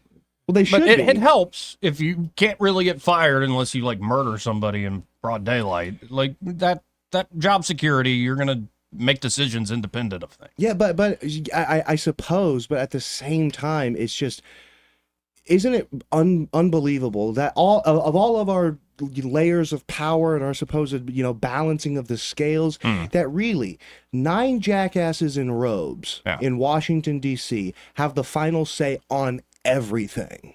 Yeah. It's kind of nuts because we have federal government's about the balance of power. No, it's decided by 9 people ultimately. And they wear robes like wizards for some reason. 272-9228. Well, you listen to the Democrats, their robes, Clarence Thomas's robes were made by Hugo Boss. Yeah. And his robes come with a white hood, if you didn't know. Yeah. Anyway, this part of the program brought to you by Pest Pro Services. And they're at Pest Pro. If you're real worried about impressing the in-laws this holiday season, there's a lot of things you got to worry about, especially if you have very critical in-laws. Yeah. But one of the worst things, your mother-in-law showing up and you got ants in the kitchen. Or she goes into the bathroom, there's a nice La Cucaracha sitting there. Right. And you're not going to hear the end of it. Yep. She'll be talking about it next Christmas. Yep. So if you want to just not even flirt with that possibility, call up Pest Pro Services. Ashley and her team can help you with any and all of your pest control needs, and you might as well go ahead and make them your everyday pest control company. You don't just have to do it on an emergency basis. So call them up at 265-9990. That's 265-9990. Or you could always go to ppsriverregion.com or just search Pest Pro Services on the Book of Faces. And if you look at the Pest Pro Facebook page, they have, what does they call it? Operation Blue Santa? That's exactly right, Joey. Where you can drop off at Pest Pro an unwrapped toy. Yep. And they're giving these out for the Christmas holiday. Local community. That's just how local beautiful. they are, man. Absolutely beautiful. So Pest Pro Services, y'all check them out today. When you want to know, call a pro. And be sure to tell them that Joey and Eddie, those fellas on the radio, sent you. Let's go to line 1 real quick. You're on there. Who's this? It's me again. Hey, Paul. What's up, Paul? How are you, my friends? Oh, we're good. You got me. You got me tickled about Pest Pro because something that come to mind many moons ago. I could just imagine my ex-mother-in-law walking to the bathroom, and where we had problems with palmetto cockroaches. They'll fly at you. Walk in the bathroom, and two of them bad boys jump off the wall. I was cracking up over here. I'm like, I hope I get this out before they get me home. Yep. Oh, but with what he was saying, I like that idea. And with all that being said, what would be wrong with bringing back public execution for such criminals? Right? Amen. Yeah, I might fight you on that. I'm kind of neutral. Well, no, because then it's not just justice; it becomes public spectacle. It's like I don't want to bring the Roman Colosseum back. That's true, but that was for entertainment as opposed to deterrence. You don't think it'd become entertainment? Of course it would. It Pay-per-view could. it. Right. Yeah. Again, there's pitfalls, 100%. Yeah. It could easily, but as long as that ain't happening, so never mind. It's a good thought anyway. It would be a great deterrent. I agree. I think it's a great idea that the minutia needs to be hammered out, but you're on the right track, I promise. And there was something else I was going to throw in there, and I got so sidetracked laughing about the palmetto bugs, I forgot what the hell it was. Merry Christmas. Merry Christmas, Paul. Later, guys. See you, buddy. Appreciate it, Paul. Merry Christmas, you filthy animal. No, it goes back to the medical profession. Of all folks, it was Christopher Hitchens in his book Mortality. Essays he wrote literally on his deathbed. He noticed, having gone through many medical procedures to fight his, esophageal, throat cancer. Yeah. He noticed that most medical procedures without consent are pretty much torture, if not outright torture. And there is this weird line where people do want, and generally I agree with this, you want the expert to be the expert. So you kind of want the doctor to decide things along with the consenting patient. But if there are certain, you can look long through the history of medicine where, you shock therapy, you lobotomize people, like all these things, these procedures people used to do are heinous. And so how do you hold somebody accountable that essentially is engaging in these medical experiments? That's the question to me. And isn't it also true that, shouldn't the gay community in particular be sensitive to the idea of medical interventions? I'm being very serious. You know what I mean? Ask Alan Turing. It's become so twisted. And it's actually a point James made. There's nothing worse for a lot of political movements than success, where you're part of the gay rights group. You want to be respected just equally in the law, and I don't want to flaunt it in front of folks. I just want to have, my legal rights, and you win. And there are a lot of folks who are like, yeah, we won. And then the party keeps going. All these organizations still exist. And that's why you have this tension at a certain point between the L's, the B's, the G's, the T's, and the Q's. There's a lot of folks who are like, what the heck is this? When did they get in the car with me? Because they're in contradiction with one another. Yes. The B stands for bi, which bi means two. Right. And the T and the Q imply just a spectrum of different. So how can the B how can that mesh with the Q? It can't. Right. But the problem, like you brought up the organizations, the problem is they won, but they've gotten really, really hooked on these donations that pay their salaries, so they have to find the next thing and the next thing. I'm forgetting my grandfather had not seen. He asked about What is a Woman, the Matt Walsh original documentary that was a hit. And, you're watching it and you remember, man, this movie's pretty funny. And then you get to who is the woman who transitioned to be a man, who kind of looks like a man, but you can tell it's a woman, went through extensive procedures, who's you watch that person's testimony, I cry every time. Oh, yeah. You know what I'm talking I do. about. I just can't remember the name. And it's an adult who waited until they're adult. They consented. They did these procedures, and she is, at this point, she regrets doing it to herself, but can't imagine doing that to a child. And so there is, again, consent's a huge part of any medical procedure because medicine is at times experimental. Mm-hmm. And even when the consensus is there, that doesn't mean it's correct. It's one of the most obnoxious ideas in so-called science today, or the academy. Because we have a consensus, it's true. Give me a break. Have you ever spoken? His name is escaping me right now. I feel really bad. So if you're listening, I apologize. But he's out of Prattville, and I'm not. I cannot remember his name for the life of me. But he'll go and talk at the Prattville City Councils, and he'll say it openly. And he's like, I lived for 10 years as a woman, and now you look at him now, and he's a detransitioner. And listening to his story, oh my God. Yeah, and it's one thing for an adult to make that choice. Right. If I was a friend, I would be like, you sure you want to do that?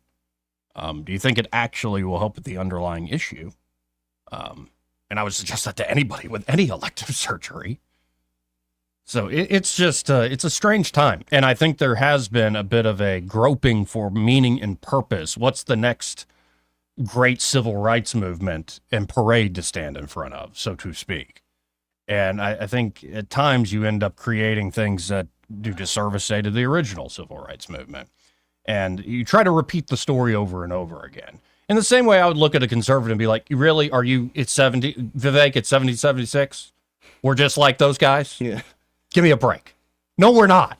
We're not even as good as our grandfathers that fought in Europe. Nope. or the Pacific. Like, give me a break. Like, it's a very different culture. So let's not recreate the story. We respect those stories. We remember those stories. We retell those stories. And we hope that our children will keep telling those stories because they're incredibly valuable things to share and to learn from. But it will never literally repeat itself. And leave it to politics and politicians and political consultants to be like, well, we can't come up with an original creative idea. Let's just try to copy something that worked in the past. And I think it leads to all sorts of awful things. 272-9228. And also when you start equating freedom with like whim and hedonism, okay, you might find that you've been tyrannizing yourself. 272-9228. This part of the program brought to you by Smokehouse Pit Barbecue. My God. That place. Mm-hmm. Great barbecue. You know, we'll be hanging out behind there tomorrow for a little bit. I know. So it's going to be torturous. It's going to be very torturous. Chances are, one fat boy will probably run in there and at least get him a sandwich while we wait. Oh, really? You're going to go get a pulled pork sandwich? Are you calling me fat? Chubbs? Yes, I probably will, Joe. I can't stand that smell for so long. I get hungry. It's so good. They have 5 brick pits. They've gotten back to the original recipes that made Smokehouse Pit Barbecue famous. Mm-hmm. The hand-pulled meats, best barbecue in the River region. And they're also, it's not just lunch and dinner, their breakfast is to die for. Especially those cheese grits. One of the best things I've eaten in the last year. So get by there. They do breakfast Tuesday through Sunday. I think they open up at something like 6:30 in the morning, so you can get by there real early. Make it part of your morning routine. Or, of course, if you're looking for some great barbecue or say something like Camp Stew to warm you up on your lunch break or whatnot, check out Smokehouse Pit Barbecue. And be sure to tell them that Joey and Eddie, those fellas on the radio, sent you. He may not know whether he's coming or going, but whether you're going to work or coming home, Greg Budell is there. Mornings, 6 till 9, and afternoons, 3 till 6. Only on News Talk 93.1 FM, WACV. Make 2024 the year you break away from the chain stores and join us here at Adams Drugs. We value your business and want to provide you the best customer service at the lowest possible price. We've been serving up excellent customer service here in the River region for over 62 years. I made the swap to Adams Drugs and I couldn't be happier. Having a job and then getting 3 kids to all of their activities keeps me busy. I don't have an hour to waste waiting on a prescription. At Adams, they know me and my family. I get in and out in minutes, and when I can't get by Adams, they'll bring the prescription right to my door. What are you waiting for? Come in to Adams Drugs and let us earn your business. Our friendly and personal staff will talk with you and answer any questions you may have about your prescriptions. Your satisfaction is our #1 goal. Visit us at adamsdrugs.net for the location nearest to you. Adams Drugs is your local independent Health Mart pharmacy. Health Mart, taking the time to listen and care. Are you happy with your IT support company? Do they resolve your company's computer issues quickly, or do they leave you down and frustrated? You need your computers working and problems resolved quickly and permanently. GTI is different. GTI has a high standard of affordably supporting and protecting businesses like yours since 1999. Call them now at 819-4650, 819-4650, or visit gtinow.com.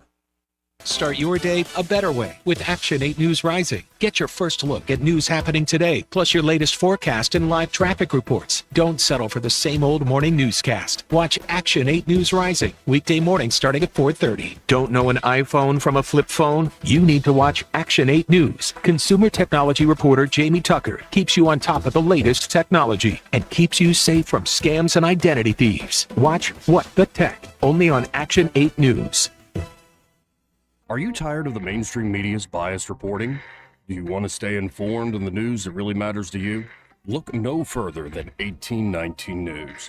At 1819 News, we bring you the latest in Alabama news, politics, sports, culture, and more. We've assembled a team of journalists with Alabama values dedicated to the truth and the truth alone. Visit us at 1819news.com today. That's 1819news.com. Subscribe to our newsletter. Honest News, Alabama Values.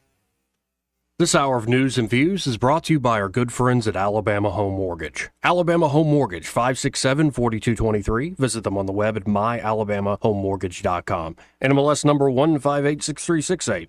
an equal housing lender. Rich Thomas Weather is brought to you by Clark Heating, Air and Plumbing. Fall is officially here, and it's time to get your system ready for the winter. Call today about the advantages of the Clark Club membership to be sure you're covered. Call 277-2125 or go to clarkcomfort.com. Better call Clark. Alabama certification number 09098. Hi, everybody. Arctic air is no fun, and today is one of those days you want to dress in layers because it's going to be brisk all day, winds gusting perhaps as high as 20 miles per hour, with a high temperature only up to 49. Wow. So sunshine today, mostly clear tonight. We're headed back to the 20s, overnight low temperature down to about 26. Saturday, not quite as cold, but still below normal, with a high temperature up to about 56, mostly sunny skies. Clouds increase a little warmer on Sunday with a high temperature up to about 64, and then a potentially significant rainfall event beginning Sunday night into Monday, possibly lasting even into Tuesday, with rainfall amounts locally heavy. From the Blue Water Weather Center, this is Rich Thomas. Exciting times at Capital Tractor, your hometown Kubota dealer. John Bobo here. Construction is almost complete on our new Montgomery location, but until then, our moving sale continues with great Kubota deals. Don't miss it. Capital Tractor, Montgomery and Brundage. The River Region's first and only news talk station on FM. Live, local talk. News Talk 93.1 FM WACV.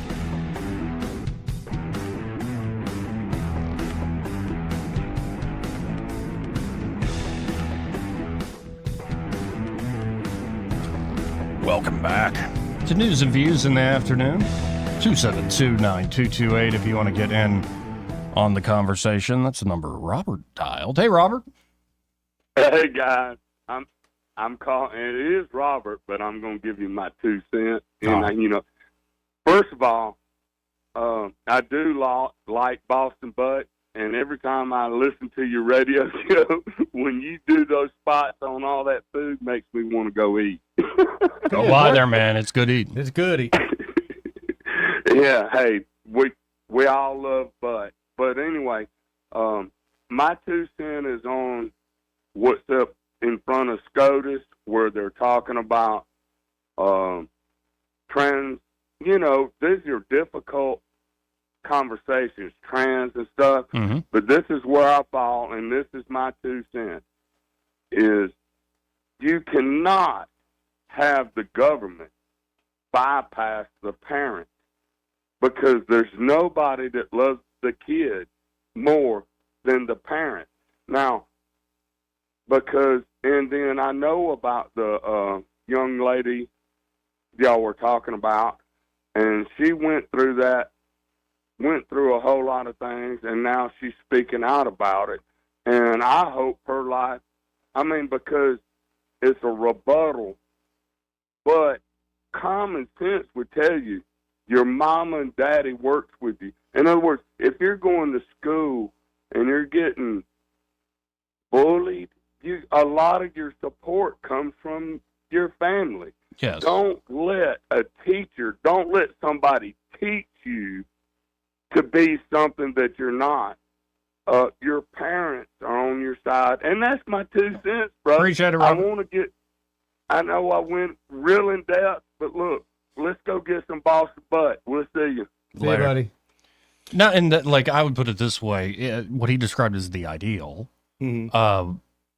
When you have good parents, that happens. Yeah. But let's talk legally. Yeah. I guess legally, when you're a parent, you have a guardian status, right? And I think society rightfully should create certain standards for what it means to be a good guardian. Yeah, obviously, because there are some parents that are horrible parents. Yeah, so he's talking about parents. They love the children. I'm like, well, occasionally they love them a bit much too much. And then there are also very difficult decisions where a parent's love can be twisted to terrible ends. Oh yeah.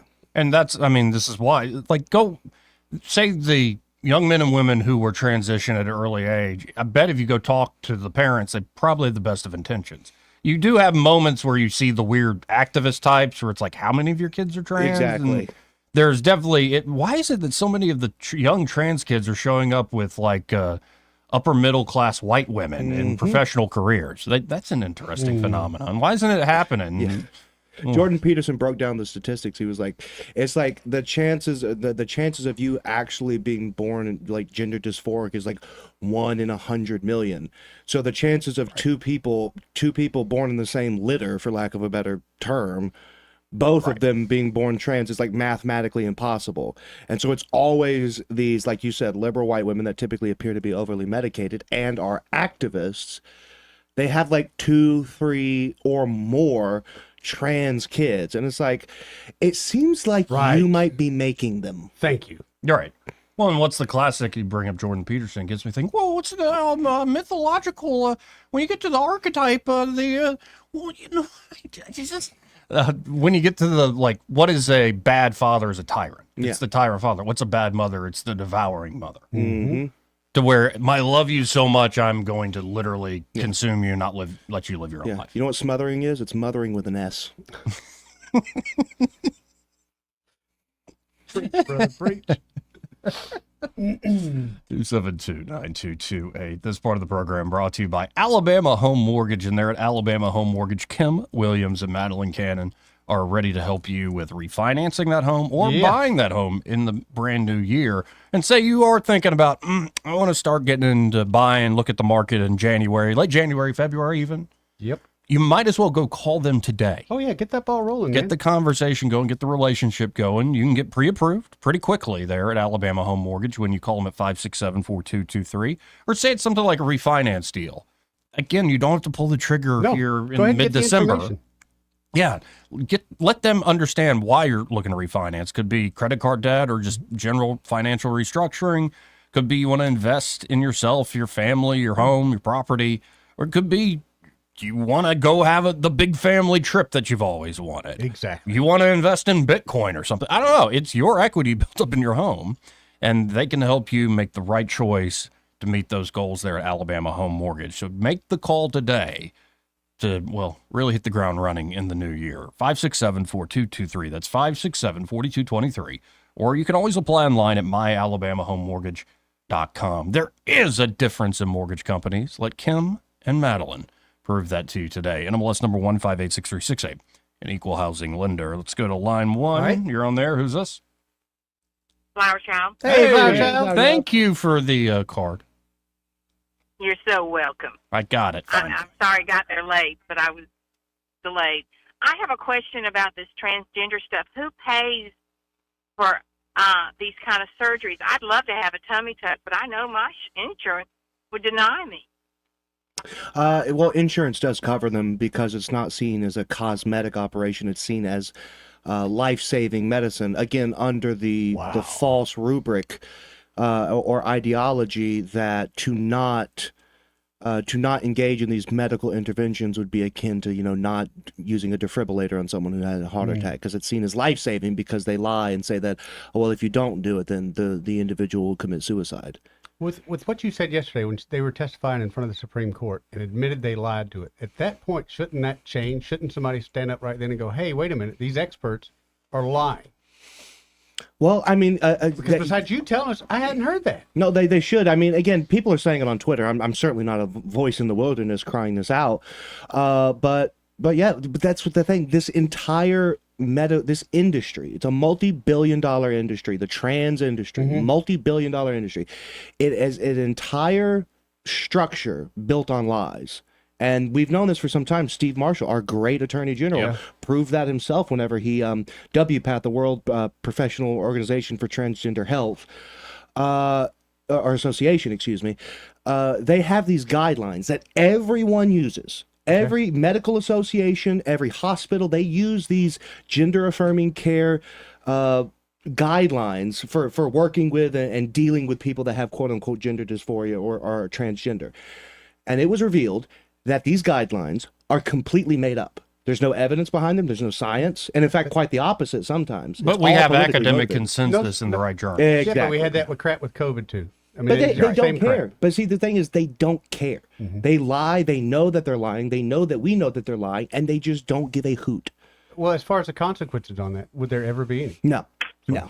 I mean, there's might be a class. Why lie? Why not lie? Then? There's some class action lawsuits that are going on, just like there are in Europe, because there are some people suing the government because they have government-run healthcare.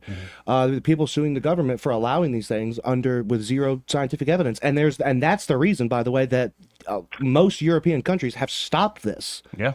We're just, because we're in hock to the medical industry, the pharmaceutical industry, and everywhere else. So we're the last ones off the train. But this will stop. It can't. We're going to look at this. We're going to look back at this, our grandchildren will, and wonder how so many people could have been so quiet while something so barbarous was happening. Much like we look at slavery, or like people look at the Germans during the Holocaust. I thoroughly believe that, and I just hope that posterity is kind to me, and you, and I at least hope there's some evidence to show that we didn't sit idly by and not say anything while children were being butchered in our country. Sorry, I kind of get emotional when I talk about this. But they have emotional people on their side. We seem to have no one on our side to stand up. No, we got a few. Give me 3. Bye, guys. Jordan Peterson. Appreciate it, John. Jordan Peterson, most notoriously. Yeah. Matt Walsh did an amazing job with What Is a Woman. Yeah. That movie in particular opened my eyes even more. Abigail Schreier has been fantastic on this. Did you see that I was a footnote in Abigail Schreier's newest book? No, I didn't see that. That's very cool. Nice. Yeah. That's awesome. And then there are a lot of people, that got banned on Twitter. Gays Against Groomers. Oh, yeah. Yeah, and there's all sorts of folks who were like 90s, we're gay rights, we love gay marriage, and then they now look at what's this whole trans thing going on here. Yeah, and again, we talked about this like 2 weeks ago, I think it was. It really happened under everyone's noses in the dusty halls of academia. Yes. And then the entire country woke up all of a sudden and realized that this was being done. Right. And it goes back to what's next? Well, who knows? You weren't in the room. Papa B called, and it's like, doesn't it seem like this is dying? This whole woke regime, DEI regime, ESG regime, yada, yada, yada. Maybe it'll be rebranded.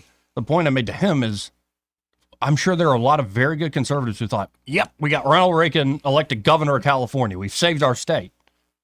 And it would have been easy to believe that. You could have made a good argument. Nope. Just, you didn't. So this stuff ain't going away anytime. No, it's not. And the only way that it will is when people realize that, all right, these people, the LGBTQ, the alphabet mafia, by definition, they cannot reproduce. That's one of the defining factors of them. They cannot create progeny. What have they done over the past 50 years? They have infiltrated every single part from cradle to grave. They have infiltrated institutions responsible for teaching. And that's how they reproduce. They have an intellectual, I call it intellectual prima nocta, where they instead of destroying a population, they breed out a native population. Instead of it's not breeding out a native population, it's breeding out the ideas and the values of that population by smuggling in this liberal nonsense. It's something that the Prussians figured out a long time ago, which is, by the way, how the model of school came to the United States, because the Prussians realized, man, our soldiers are running away and deserting a lot. So here's what we're going to do. We're going to devise this thing where we get to them super early, and we're going to make them loyal drones to the state. And you know what we're going to call it? We're going to call it Skoll. And of course, whenever homeboy, I can't remember his name, the grandfather, the father of American education, he took that model, the Prussian model, and was like, I think we're going to bring it over here. And that's what we do. So people willfully send their children to indoctrination camps from pretty dang young. And if that's not enough, as soon as they hit 18 and they graduate high school, well, what do you do now? We send you to these new indoctrination camps called college. So we are, until people realize that these institutions are there. And then we have continuing education called corporate media. Yeah, exactly. So it's again, cradle to grave. They are getting into people's minds, getting into young people's minds and corrupting it with this garbage.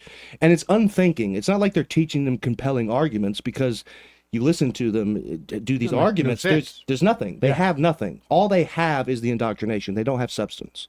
Sorry, I'm done now. Gotta hit a break.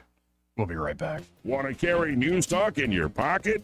Download the News Talk 93.1 app from the App Store. Available on iPhone and Android. Never miss a moment. Download now.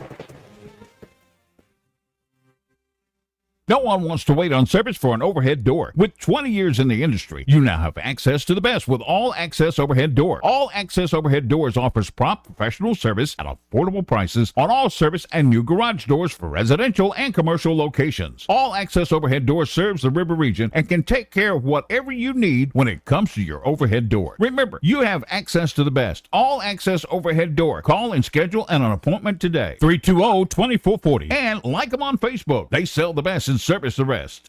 This is your roving reporter, and today I am talking with an elk.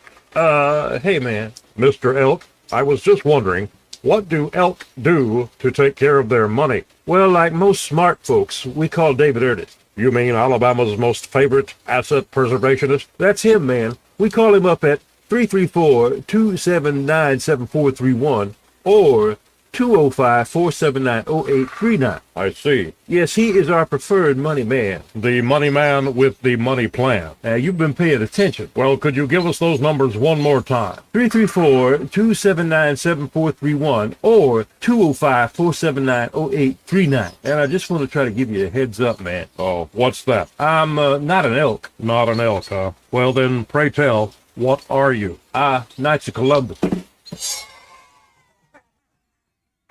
I am not even going to make a comment. Well, the baby liked it. When you need a new door or window replaced, you want it done right. Someone who delivers expert craftsmanship every time. Experience is a must. Listen, Davis Door and Sash. They can show you new doors and windows that can help you lower your utility bills and boost energy efficiency. Davis Door and Sash, Alabama.com or call 334-288-6010. Davis Door and Sash, the perfect fit for your home.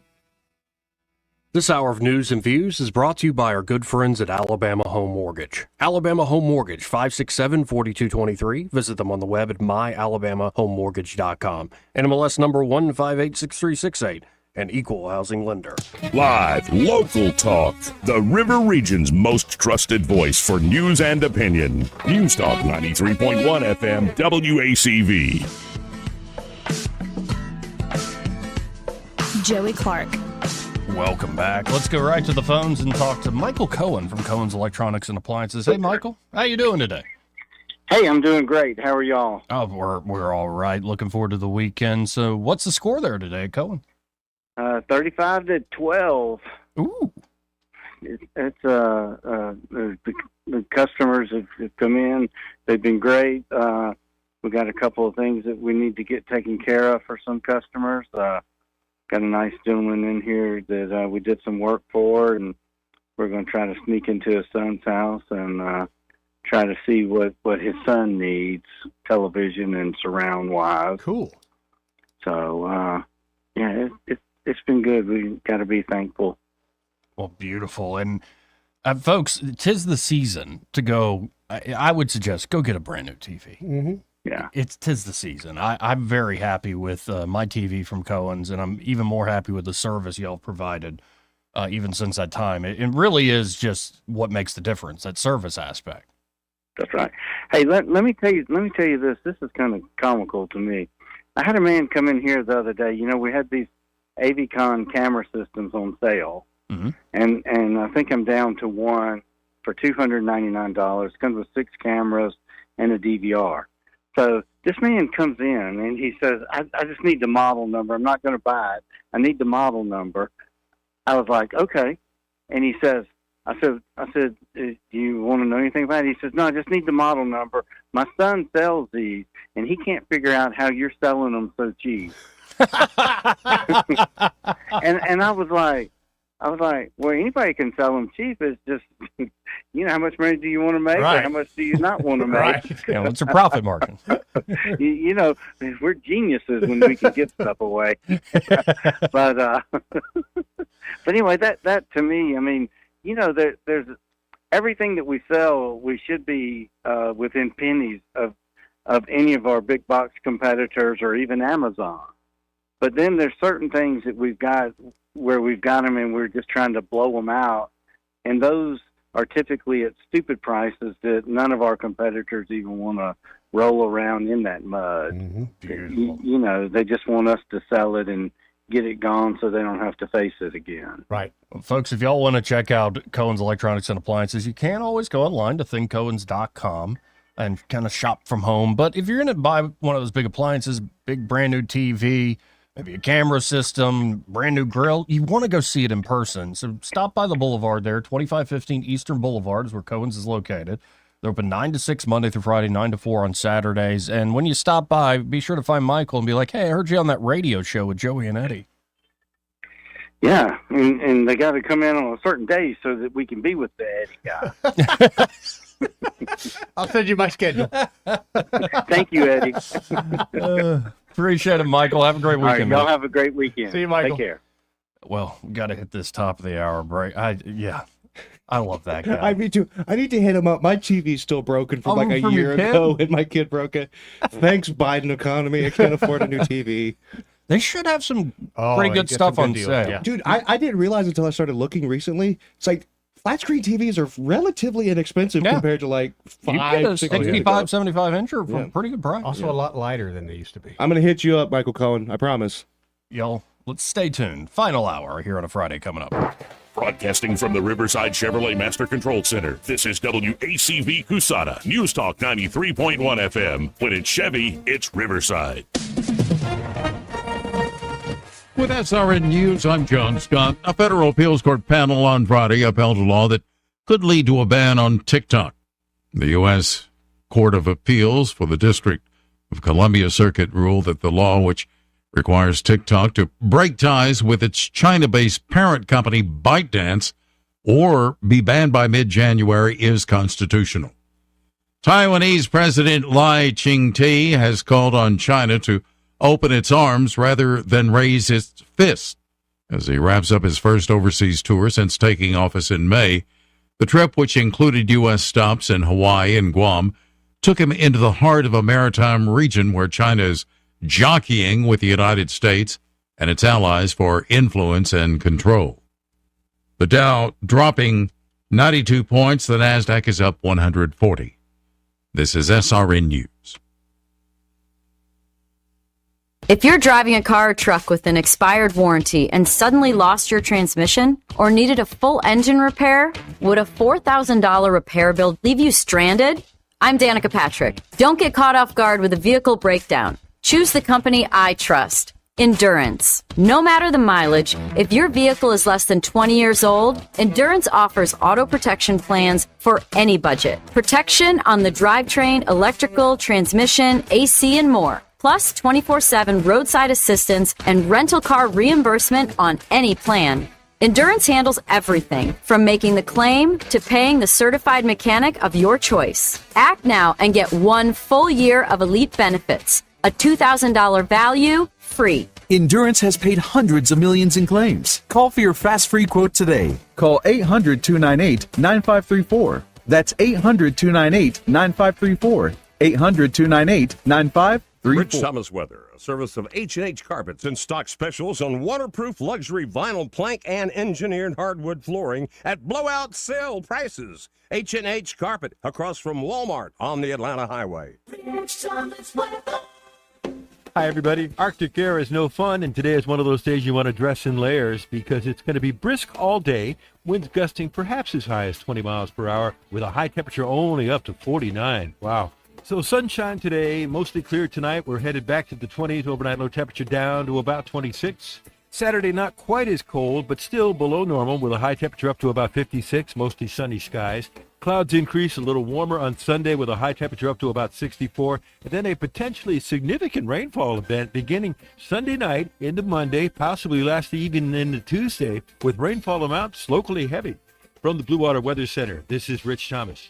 Thank you for voting ASC Credit Union the best credit union in the River Region 6 years in a row. As we celebrate our 70th anniversary, we are proud to be at the top of the list for the best credit union in the hearts of the communities we serve. 1819 News. Lieutenant Governor Will Ainsworth talks about the Tennessee case that was before the U.S. Supreme Court this week and how it will have a huge impact on the law here in Alabama once that ruling comes out in 2025. Ainsworth was referring to the oral arguments in a lawsuit that challenges the Tennessee law banning transgender treatment and surgeries for minors, which is very similar to the VCAP law that's in place here in Alabama. Ainsworth called it absolute insanity that there's a movement to transition children into the opposite sex if they show any signs of gender dysphoria. Ainsworth says he'll do everything in his power to protect children from these 6 people who he believes should be charged with child abuse and jailed. Lieutenant Governor Ainsworth maintains that children are too young and immature and unaware of life's realities to make a decision to have surgery that will alter and scar their lives. I'll be back with more Alabama stories after this. Some of the greatest blessings is just having people that care about you, to have someone that's just going to love you and make you feel important. They encourage you to be in church. They encourage you to be in prayer. They encourage you to be in your Bible. Now it's a part of my day every day. My house parents planted seeds in me that you can see where those seeds have sprouted in my life and helped change my life. Big Oak Ranch, a Christian home for children needing a chance. A meth dealer from Baldwin County has been sentenced to 24 years in prison by a federal judge. 57-year-old Teddy Rivers entered a guilty plea this past August to all of those drug charges. Prosecutors say that Rivers has a previous conviction of dealing meth from 2007 and has continued to deal the drugs for quite some time in that area.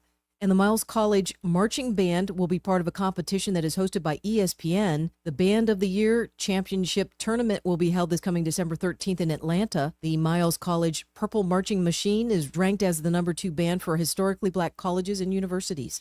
I'm Andrea Tice. For more news affecting Alabamians, go to 1819news.com. And while you're there, subscribe to the daily newsletter. This hour of News and Views is brought to you by our good friends at Cole Plumbing, 279-8919. Cole Plumbing is number 1 in the number 2 business. You don't have to dig a hole. They have proprietary pipelining technology.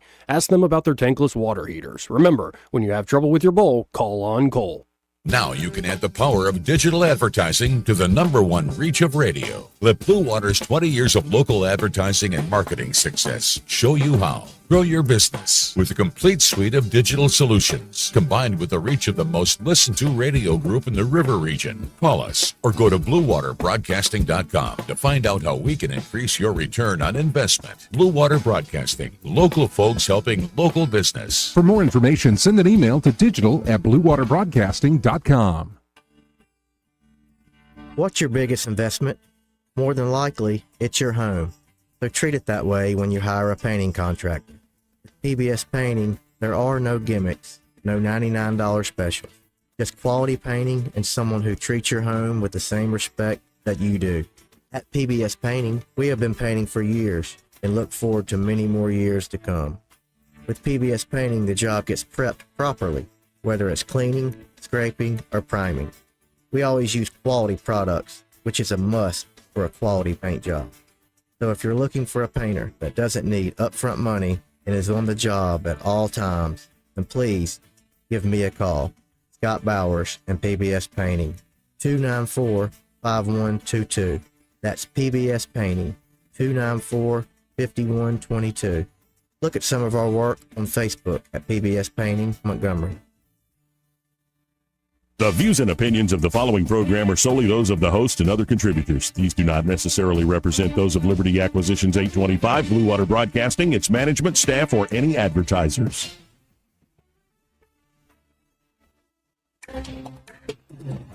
It's time for Montgomery's conversational radio show. It's News and Views on News Talk 93.1 FM. To join the conversation, call 272-9228.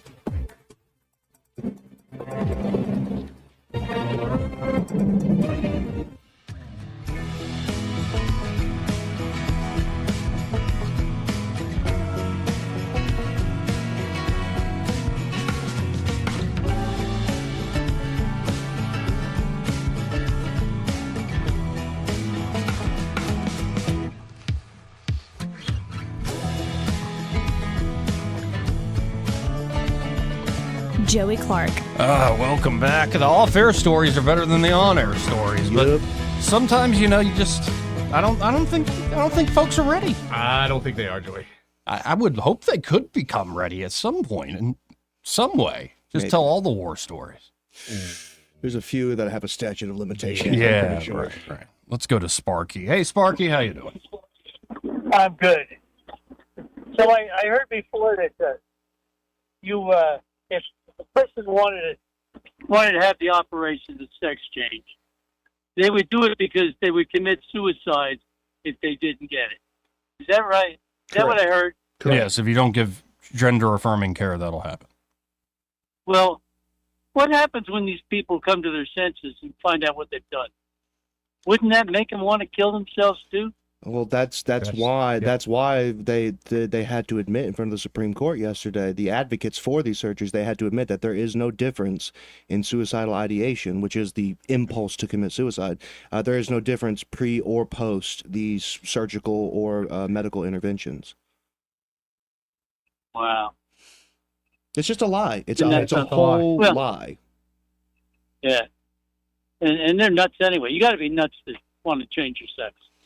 Well, they're confused. That's the worst part about this. Like, I have no sympathy for the people that are like this trans lawyer that was advocating for this.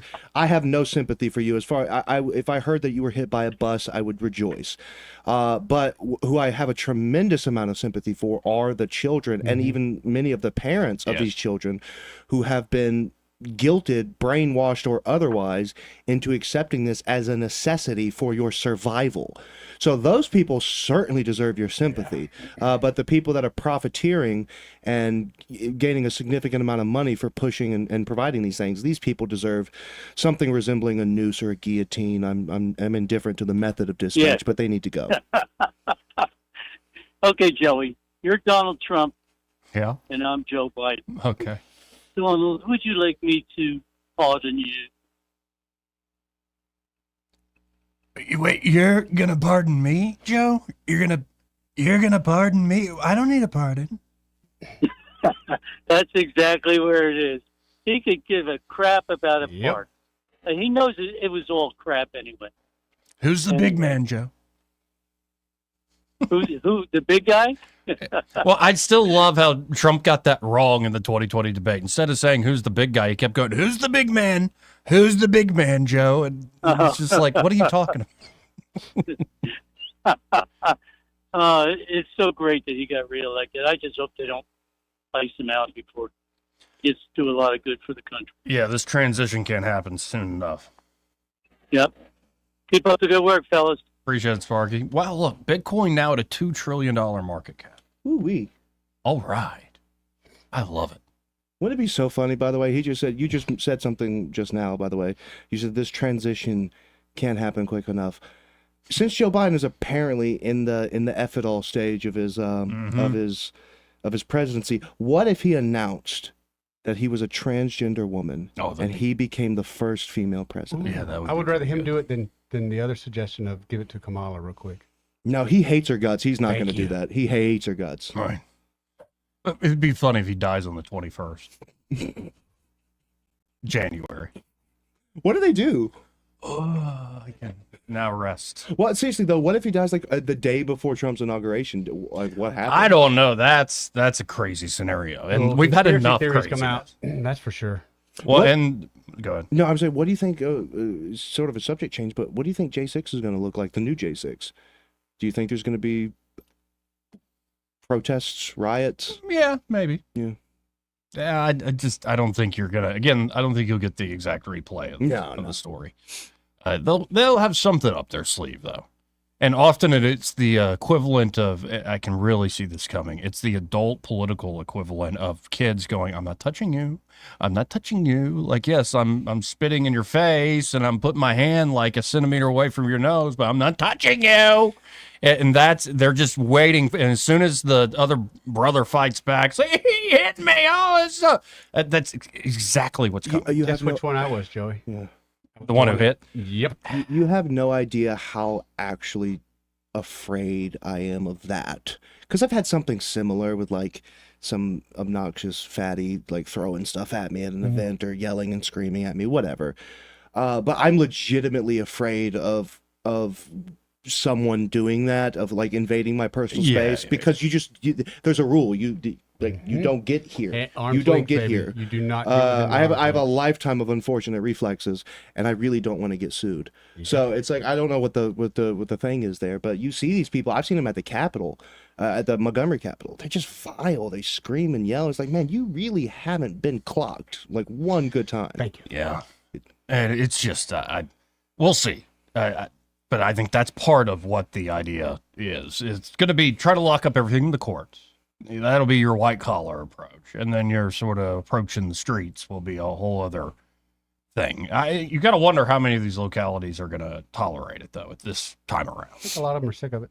I mean, what's his name in New York? Is Eric Adams, yeah, dude, what the heck is he on? And by the way, he keeps getting better.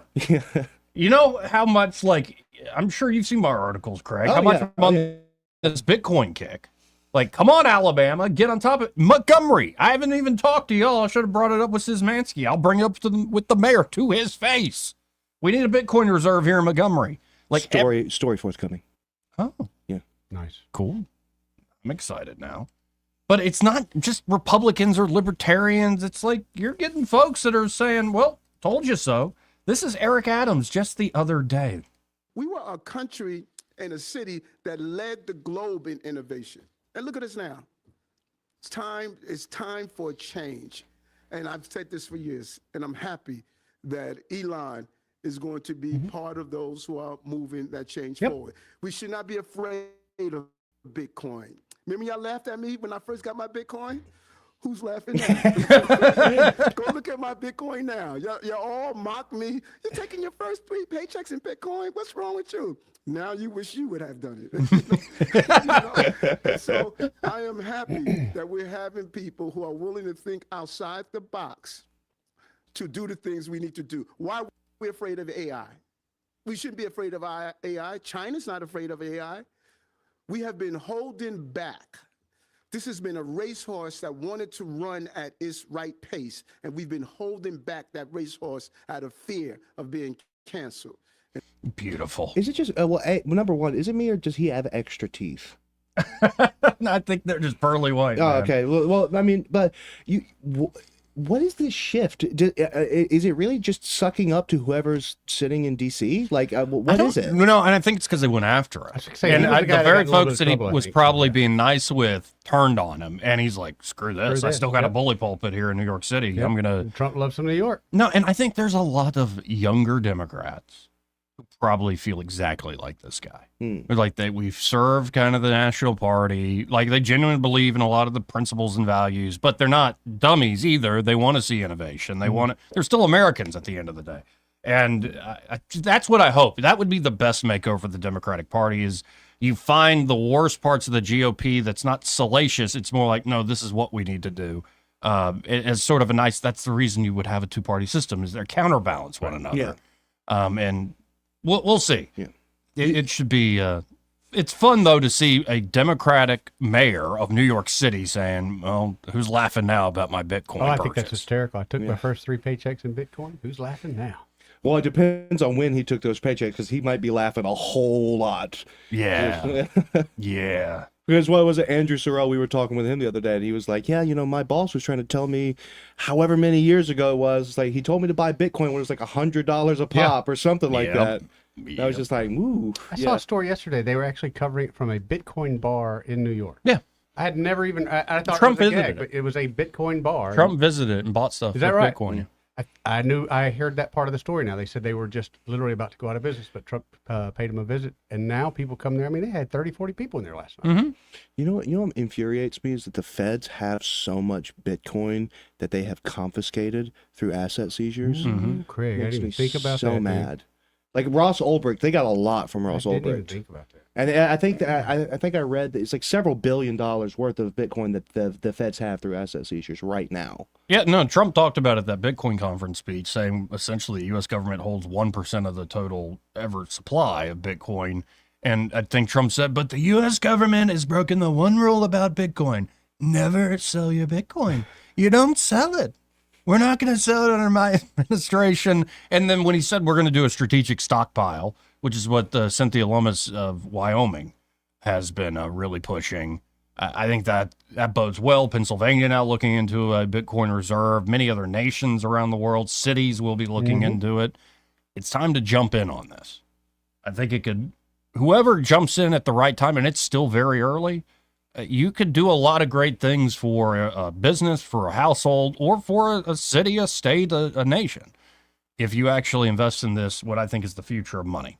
272-9228. Let's go to line 1. You're on there. Who's this?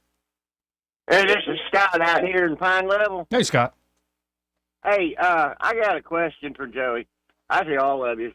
How much is Bitcoin right now for just the whole one-piece Bitcoin?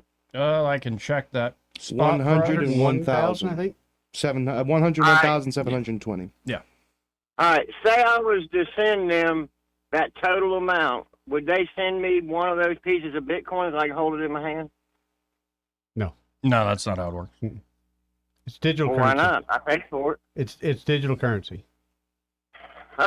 So it's an intangible at that point. No, what you would get is essentially a token on an immutable ledger, on a ledger that can't be changed by anybody. So you would give me a piece of paper. Nope. Digital ledger. Yep. Well, what if I lose my phone or whatever I got it on? Well, if you lose your passcode, that's your fault.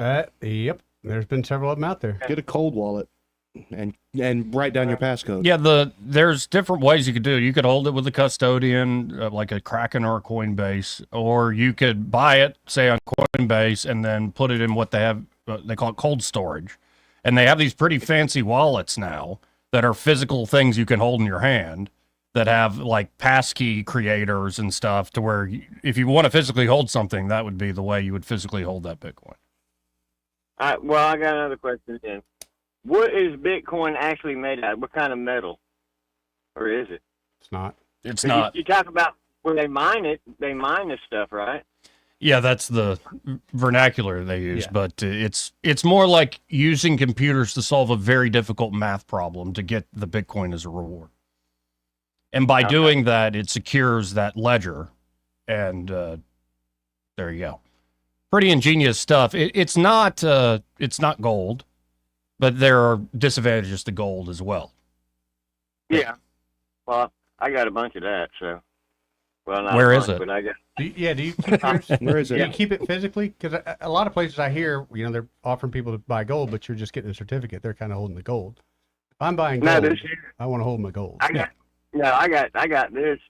I got this back whenever I graduated high school. Oh, you got gold. Yeah, I got real gold. You got the gold. Yeah, nothing wrong with gold, but especially because you can actually hold it. I like the diversity of having, like, por qué no los dos? Like, have a diverse asset holding. Yep. Have some Bitcoin, have some gold, have some of that worthless paper with some dead white guys' faces on it. Do whatever you want. Yeah, well, I mean, I got 6 of these little bitty bars, and when I got them, my folks got them for us.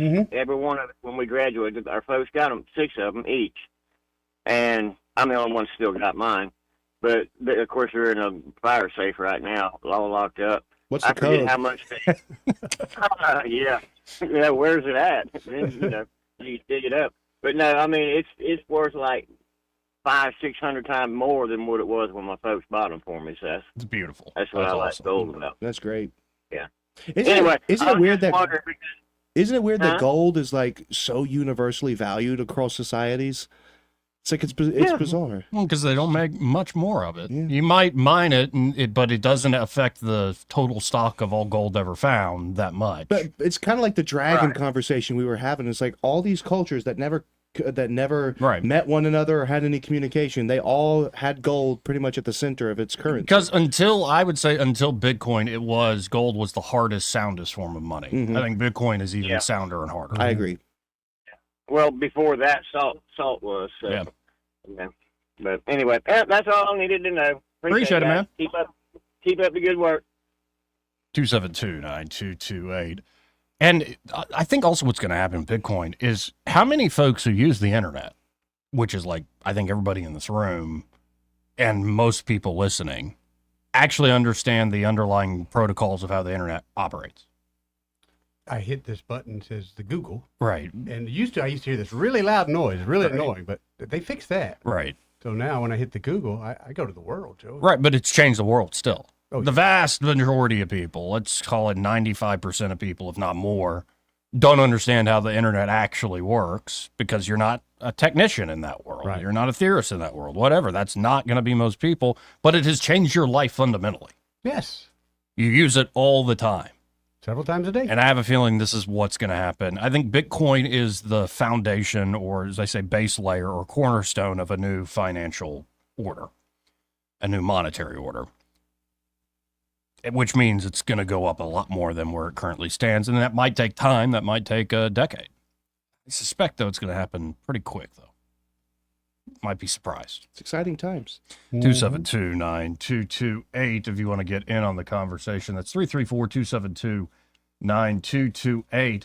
Of all people, like everybody's changing their tune. Oh, more? You know, it's kind of like Daddy's home, and everybody's like, no, Daddy, I love you, Daddy. Like, I was a good boy. And I think all your plans, Daddy, are just fantastic. Why am I saying this? Well, here's Jeff Bezos. If we're talking about Trump, I think it's very interesting. I'm actually very optimistic this time around that we're going to see. I'm very hopeful about this.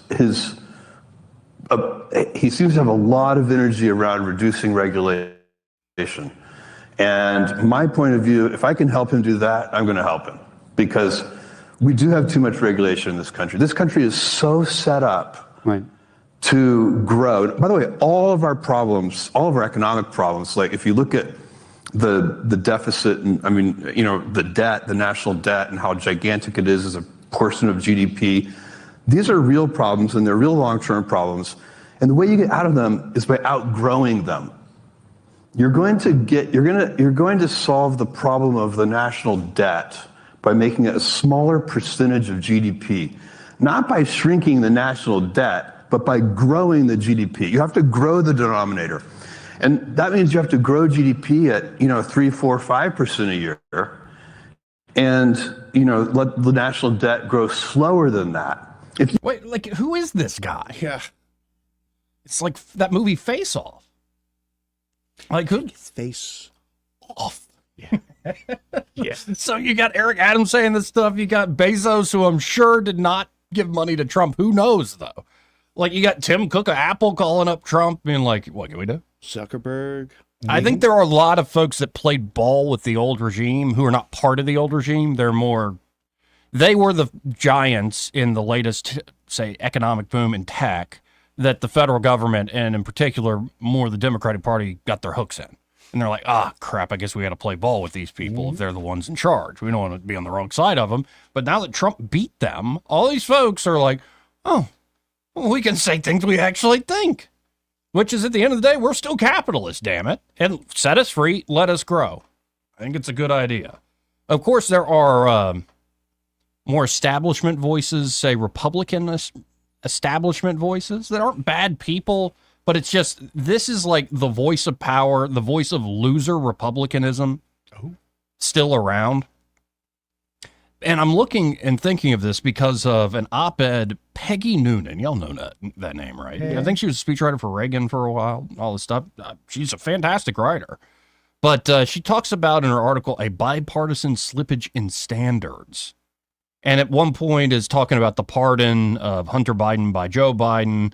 Look at the slippage of standards in that regard, a family member pardoning in such a blanket way another family member. Then she writes this paragraph because she said it's a bipartisan slippage of standards. Quoting Peggy Noonan, quote, now to the incoming administration's slippage of standards, the exotic cabinet picks that veer from that's a stretch to that's insane. The more exotic nominees, Robert F. Kennedy Jr. at Health and Human Services, Pete Hegseth at Defense, Kash Patel at the Federal Bureau of Investigation, Mehmet Oz at Medicare and Medicaid Services, don't have backgrounds that fit the jobs. Taken together, they look like people who want to blow things up. It is one thing to look at the huge and sprawling federal government and figure out what parts need most urgently to be reformed and remade. The Pentagon, for instance, can't pass an audit. No one is sure of procurement of exact what weapons are needed for the future. And on top of that, young men don't want to join anymore. And when they do, many can't pass the physical and educational requirements. The Defense Department is in ongoing crisis as usual. So you could focus there. But these nominees seem as if they want a demolition derby everywhere. That isn't a plan for progress, but a recipe for unproductive chaos, nonstop, system-wide, all agencies involved. Peggy, just from your description of the Pentagon, you need somebody with the mentality of I am willing to blow it up. You will do nothing if it's like, let's set up this committee to review this thing, and in 2 years we'll come back with our review, and we might have the Congress accept our suggestions. That's the way you lose. If you don't get this done quickly, and very quickly indeed, you're going to fail. So I want more folks that look like they're going to blow things up. But of course, I mean, what do y'all think? This just comes across as the Republican loserdom that we've heard for a few generations now, ever since Reagan. Like, Reagan's the last, I think, huge victory. And then it took a while to all the way to Trump to actually get some major victories. You could talk about Gingrich and the contract with America, but how much did that really change? So I would like to see folks like Peggy Noonan just proven wrong. Like, you're jumping out here, and I mean, it's your job to write opinions, and I do not knock Peggy Noonan on her talent. She is a damn good writer, but her perspective, I think, is one that is, well, it's the bad side of being a conservative. It's like, don't knock down that fence. You don't know why it's built. It's like, no, Peggy, we took the time. We know our G.K. Chesterton, too. We took the time. We studied why the fence exists. We studied why the fence is so dilapidated. It's not keeping the cows in, Peggy. It's time to knock down the fence and maybe rebuild something else. Or nothing at all. It's time. Let's get on it. And let's do it quickly. Of course, we'll see. You just mentioned it earlier, Craig. The 9 people in black robes, not to mention all the other federal judges and Republican lawyers who are going to make a lot of money and with all this is in litigation. And then don't get me started on that Vipers brood, the Senate. Not our senators, but the rest of them, you know what I'm talking about. We'll see. And this is going to be a huge test of not just Trump's political capital, but of the new media environment we now exist in, with X being the signal, not the noise. Again, 272-9228 if you want to get in on the conversation. Line 1, you're on there. Who's this? Yeah, this is Lake Lady. Hey, Lake Lady, how are you? I'm good, and I want to speak to my friend Addie. How you doing, darling? I'm good. I'm so glad to hear your voice back on again. That's right. I took a couple days off to go to Jamaica, but I'm back. I know you did, and I know you had a great time. I'm not going to ask you about that because you're too busy, but yeah, so maybe I'll get to catch up with you soon. Let's do it. Give me a call. Let's get some coffee. Okay, kid, I'll do it. And you stay in touch with me. I will. Okay, I love you. Love Bye-bye. you too. Thank you. Wow. She's a long-time listener. Long-time listener. And admirer, it would seem. Yeah, she's a wonderful, wonderful woman. It's beautiful. How was Jamaica, by the way? What go on? Jamaica was good. Don't ever go on vacation when you got a lot of crap on your plate. Take care of the crap that's on your plate first before you go. But other than that, it was great. Food was amazing. Got to hang out with my buddy Marvin. Got to do that a lot. Got to talk to a lot of Jamaicans about what was going on in the States. And most of them think kind of like we do. Most of them, when we brought up Kamala Harris, they thought that was a joke in itself. They'd never heard of her as even being Jamaican until 6 months ago. It's a very patriarchal society, too, so Very. they probably are like, why is she talking so much? Yeah, they had, and not everybody was a Trump fan, just, not everybody, but She most need were. to shut her mouth and make the smashed plantains. Yeah, and I know it's different, but it probably sounds a lot like those Mr. Simon videos. It really does, man. That's one of the things I love. When I'm over there, Susanna laughs at me. I'll watch the news, Jamaican news, because I just love to hear them talk. They have that Queen's English, and they have it down so well. It would do us some good to have some Jamaican newscasters. I'm telling you, man, their pronunciation of the English is amazing. Right. Unlike Especially ours. compared to this redneck. Yeah. Unlike ours. I like watching the African news clips. Yeah. I don't know if you've seen those, especially out of Uganda. Yes. I have a Ugandan in my family. Why are you gay? Yeah, exactly. There's another video where it's some Indian guy interviewing him going, no, you are the one who's gay. And, no, well, I am not the one who's gay. You are the one who's gay. And like they're just ragging each other. It's fantastic. But the trip was great, man. It's great. One day I'd love to win a lottery and drag everybody with me to a place like that. That's always my dream. This is part of the program. Oh, yeah. Brought to you. Oh, y'all setting up a trip?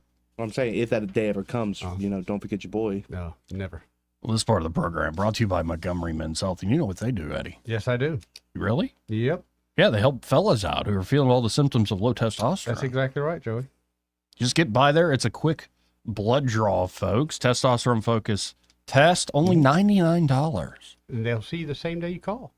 You know, if you are experiencing lack of energy, motivation, drive, including a decrease in your sex drive, say you didn't change your diet or your activity levels during the day, but you're seeing unwanted weight gain, get a little thicker. Yep. And losing muscle mass at the same time. That's, I'm just on a dirty bulk. Doesn't look like it. Doesn't look like it. And especially if it's a physical and mental problem. Like you feel like you're walking through your life in a fog and trudging through mud. Every step is difficult. Well, get that test done at Montgomery Men's Health. And if you do have low T, they have treatments there that can truly change men's lives. Men can experience higher energy, better gains in the gym. Brother. That's right, brother. Better mental clarity, improved sleep patterns, faster metabolism, and you usually even notice an increased libido, which is just a fancy Latin term for wanting to do it more. That number, 440-3663. That's 440-3663. Or you can always go to MontgomeryMen'sHealth.com to book your appointment today. He may not know whether he's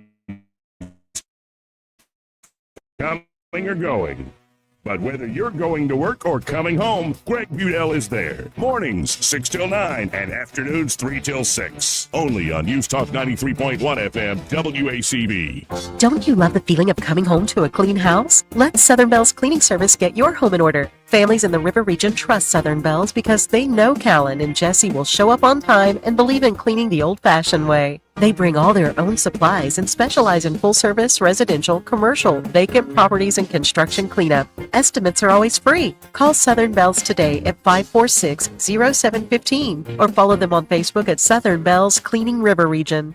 Help solve unsolved crimes by watching Action 8 News. Look for our exclusive I-Team reports as we work with Central Alabama Crime Stoppers to solve murder mysteries and put criminals behind bars. Victims' families are counting on you to watch Action 8 News. Ever miss an Action 8 newscast? Catching up is easy with the free Z Map. Watch the news live on your phone or see newscasts from the past 3 days. Download Zine. Search for Zine in your app store today and stay on top of what's happening from Action 8 News.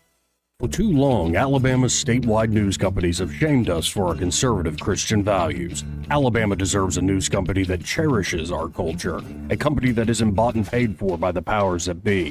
1819 News is that company. Run by Alabamians for Alabamians, 1819 News celebrates what is good and beautiful about our state, while exposing those who work against our values in secret. Just go to 1819news.com to learn more. Subscribe to our newsletter. That's 1819news.com.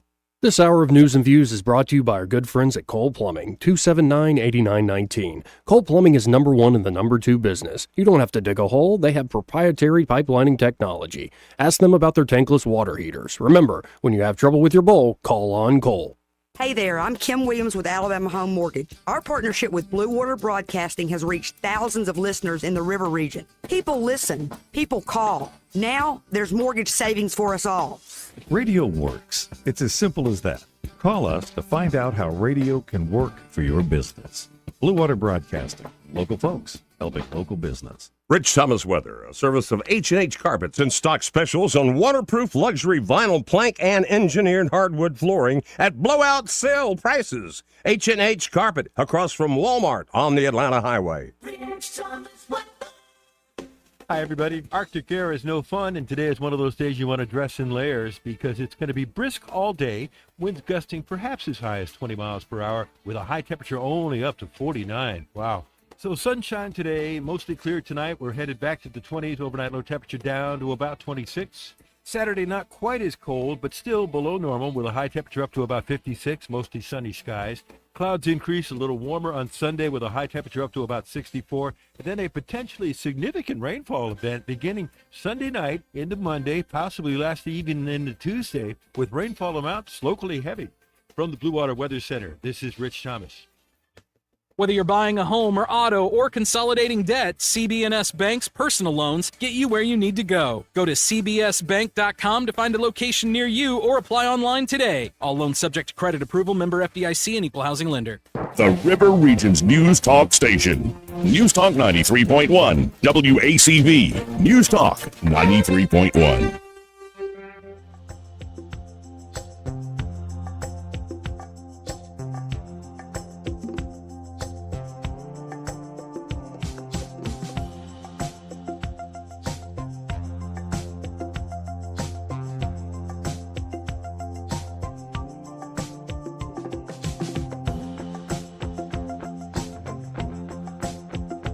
Joey Clark.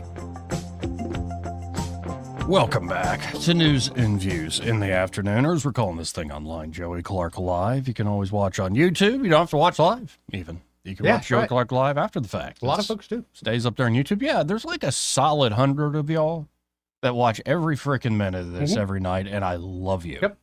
Truly thankful for that. Yep. Thankful for all listeners, but if you're actually seeking out the show, I'll be honest, I'm not where I want to be online, where I'd hoped after the election cycle, in terms of just, views and whatnot. But I have to say my watch hours are unusually high. So that's a very good sign. And I appreciate all the local folks who are tuning in on YouTube, or you can watch on X at the Joey Clark. So I'm kind of like, we're done. Well, wait, no, we got 20 minutes No, left. we got some time, baby. Oh, yeah. Yeah. I got some ads over here, too. We can't just stop, Joey. But I kind of want to. It's just like, I'm done. It's a great weekend. We're going to have a lot of fun. Okay. This was captioned as a glorious headline from NBC News. Yeah. A glorious headline from NBC News. Here the headline reads, Trump isn't president yet, but that hasn't stopped him from starting to act like he is. Okay. He's not going to follow the rules that he thinks are stupid rules, said a former senior White House official in Trump's first term. See, they're trying to write this. I love when this happens, where they're like, Trump's going to do that thing. And I'm like, stop making him sound awesome. Like, stop it. He's already awesome. I'm already hooked on the dancing. You don't need anything else. But here's the story. Foreign leaders have lined up to speak with him. He has rattled Mexico and Canada with threats of steep tariffs and warned there would be hell to pay for militants in Gaza unless they release the hostages by the time he's sworn in. That won't happen for another 45 days, but Donald Trump, the president in waiting, isn't shying away from acting like the president in reality. Trump can't sign a bill or issue an executive order yet, but he's crowding out Joe Biden as the sitting president, winds down his term, and steadily recedes from public view. In 2 foreign trips since the election, Biden has answered all of 2 questions from reporters. He has been left to kind of just complain fecklessly about Trump's pronouncements. I hope he rethinks it, Biden said of Trump's plan to impose 25% tariffs on Canada and Mexico, rather than drive an agenda of his own. As for Trump, his view is that he's not going to follow rules that he thinks are stupid rules, said a former senior White House official in Trump's first term. His view is these are hostages, and if he can help bring them home, then why would he follow protocol if it's going to impact people's lives?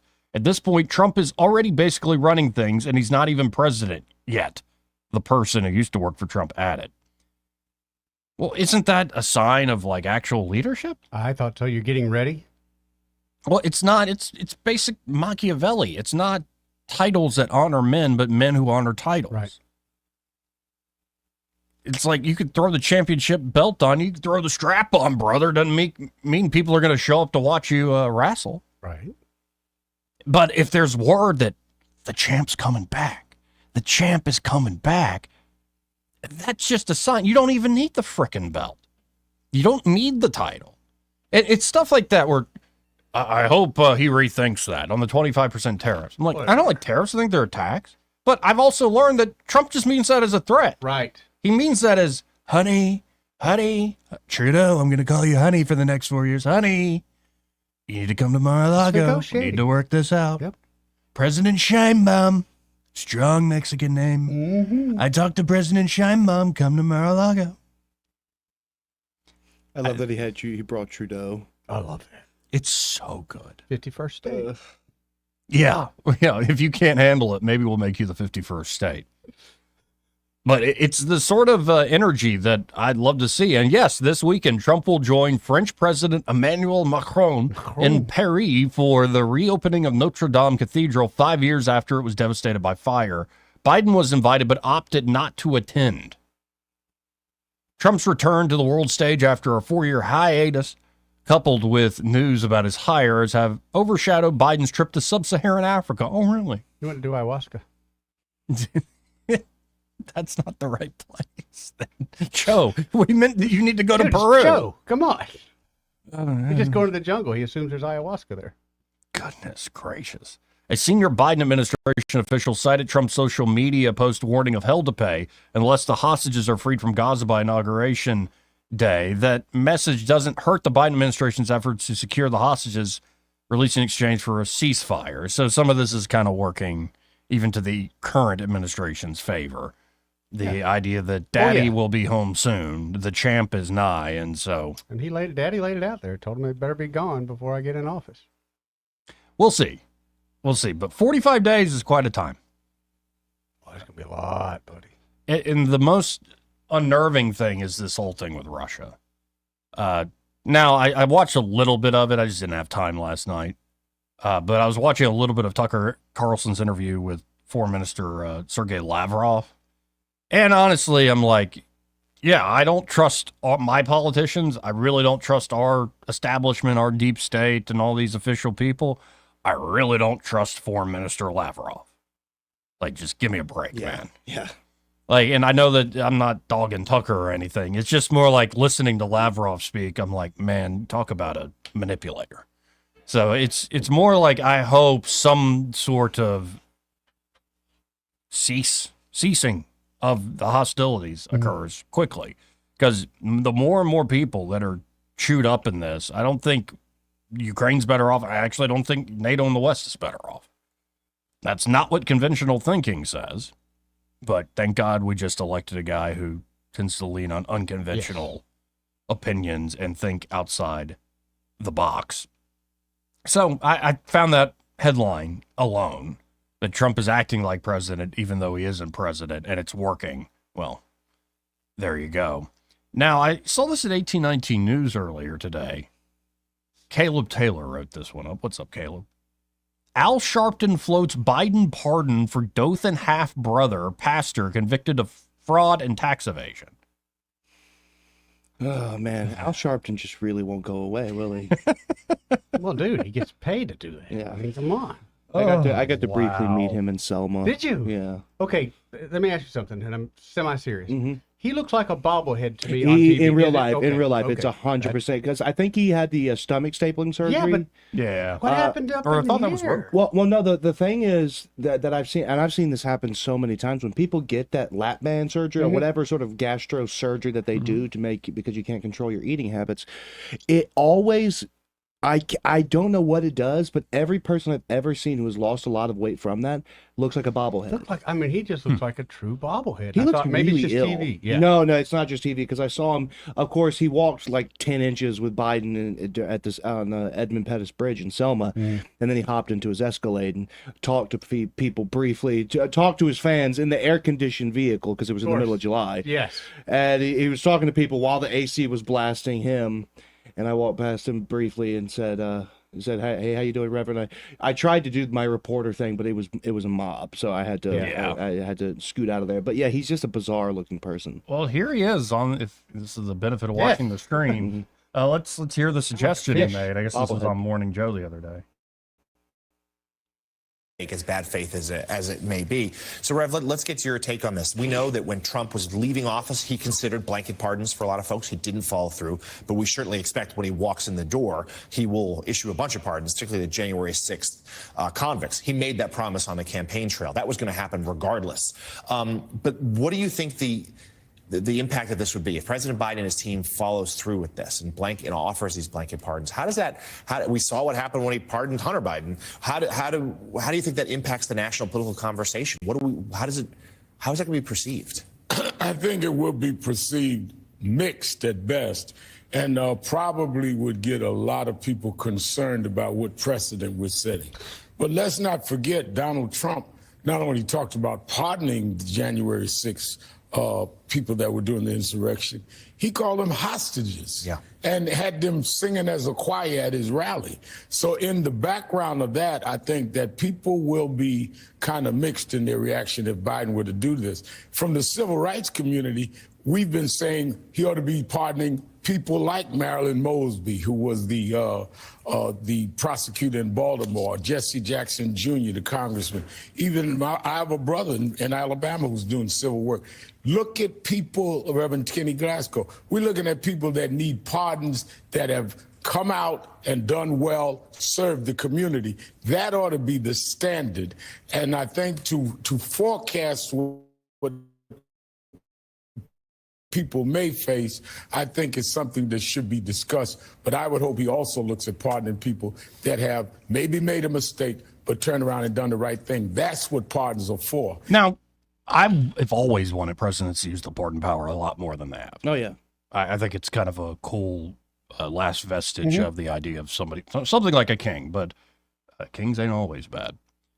But here's the deal. Glasgow, Reverend Kenny Glasgow, Al Sharpton's half-brother, pleaded guilty to the crimes on February 24, 2023. According to court documents, Glasgow founded two nonprofit organizations, the Ordinary People Society and Prodigal Child Project. He then solicited donations from other nonprofits and foundations, representing to them and to the IRS that he would use those donations for charitable purposes. Instead, Glasgow withdrew $407,450 in cash from the accounts of one of his nonprofits in 2018. Glasgow used the money for his own benefit and was thus required to report the funds as income on his tax returns. However, Glasgow failed to file a return for that year. In an attempt to conceal his activity, Glasgow provided erroneous information to his tax preparer, causing the preparer to complete IRS forms for Glasgow's nonprofit organizations that vastly understated the income of the organizations and omitted the financial benefits Glasgow received from them. From 2016 to 2019, Glasgow withdrew a total of $1.3 million in cash from the Ordinary People Society and Prodigal Child Project, never accounting for that money on the nonprofit's IRS forms or any tax returns of his own. Glasgow also mailed documents containing false statements to the Social Security Administration so that he could continue receiving Social Security disability benefits and related health benefits under the Medicare and Medicaid programs. These statements described his physical abilities and daily activities as being very limited, despite reporting that he worked 50 to 60 hours per week for his nonprofits on the nonprofit's IRS forms.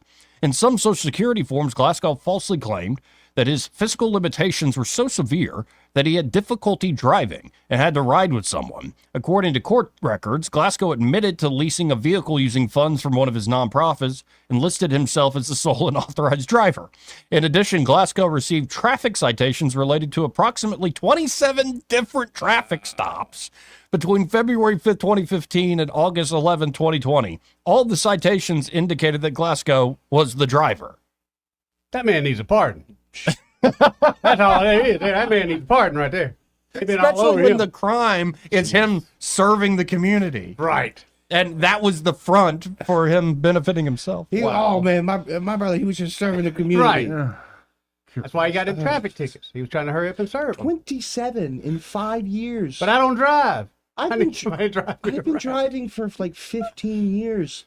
I might have had like 5 total. I've had a couple, but whenever I get 2 within that time period, I go, okay, yeah, it's time to put it in chill mode. Just sit there, old man, 10 and 2 at the wheel for a couple of years. Yeah. And by the way, the Prodigal Child Project is the name of his nonprofits.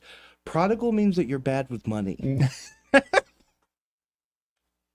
Like literally, people think it means wayward. No, it just means that you're financially irresponsible. So No, it would be. I guess it would be rich if he took all that, like hundreds of thousands of dollars. Like, what do you eat? Ribeye 5 days a week. Slay the fatty Sunday cow. was filet. Oh, goodness. By the way, I used Striation. I used to hate fillets. I'm a big fillet Really? guy They're good. these days. They're so good. I'm a ribeye I'm a strip guy. I love ribeyes, but I'm a strip guy.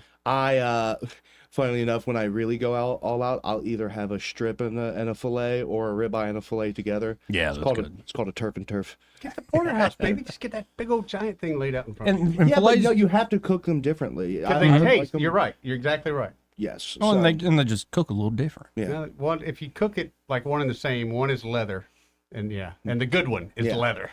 What's wrong with the beer we got? We got to hit this break first. This part of the program brought to you by River Region Contracting. And there at River Region Contracting, Todd Clark and his team are ready to help you with that roof of yours. Mm-hmm. Could be an asphalt or a metal roof. Either needs to be inspected on a regular basis. In fact, they've helped you, Eddie, on both your metal and asphalt. and shingled, and they actually just put a roof on for a client of ours. They just finished that up last week. They do great work, man. I've never had issue one. They show up when they're supposed to. They've been very professional each and every time, and they've taken care of my client. So I got nothing but good things to say about it. And people should go ahead and get it inspected, Oh, their roof certainly. inspected every year, at least. At least once a year. And you're like, well, how much is that going to cost? Nothing. Absolutely nothing. Their inspections are always free there at River Region Contracting. And if they do find a problem, they'll write up an estimate for free as well. That estimate will be accurate. They show up on time. As Eddie just said, they get the job done well. And they're insurance specialists, so they can walk you through that claims process and make it a swift and easy experience. That's how good they are at River Region Contracting. So call Todd and the team today at 356-8635. That's 356-8635. And be sure to tell them that Joey and Eddie, those fellas on the radio, sent you. Trump names David Sachs as White House AI and crypto czar. That is a very good pick. I could not agree more. That is a very good pick. Wow. That's what That somebody makes wanted. me so happy. Just for Bitcoin. But that. Yep. Now, and it does seem like there's a changing of the guard. Other than the usual suspects, there are a lot of folks, I think, who have been held hostage by the sort of democratic regime, or say the deep state, who are now like, well, this new guy, maybe we could do some things now. I love Sachs already changed his Twitter bio to upcoming AI and crypto czar. Nice. We'll be right back. Want to carry News Talk in your pocket? Download the News Talk 93.1 app from the App Store. Available on iPhone and Android. Never miss a moment. Download now. This is your roving reporter, and today I am talking with an elk. Hey man. Mr. Elk, I was just wondering, what do elk do to take care of their money? Well, like most smart folks, we call David Ernest. You mean Alabama's most favorite asset preservationist? That's him, man. We call him up at 334-279-7431 or 205-479-0839. I see. Yes, he is our preferred money man. The money man with the money plan. You've been paying attention. Well, could you give us those numbers one more time? 334-279-7431 or 205-479-0839. And I just want to try to give you a heads up, man. Oh, what's that? I'm not an elk. Not an elk, huh? Well, then, pray tell, what are you? Knights of Columbus. I am not even going to make a comment. Well, the baby liked it. Whitworth Farm Equipment has a qualified and certified mechanic. Gary Baker can do it all. Along with Josh and Gillian, Chera now has the full-service farm center you've been looking for. Your tractor should work as hard as you do and keep working. They're open Tuesday through Friday from 7 till 5 and Mondays by appointment. Whitworth Farm Equipment for all tractor parts, service implements, and trailers. Plus, they now sell pine straw rolls. 285-9977 or visit them at 7458 Deatsville Highway. This hour of News and Views is brought to you by our good friends at Cole Plumbing, 279-8919. Cole Plumbing is number one in the number two business. You don't have to dig a hole. They have proprietary pipelining technology. Ask them about their tankless water heaters. Remember, when you have trouble with your bowl, call on Cole. Live local talk. The River Region's only 24-hour News Talk FM station. News Talk 93.1 FM WACV.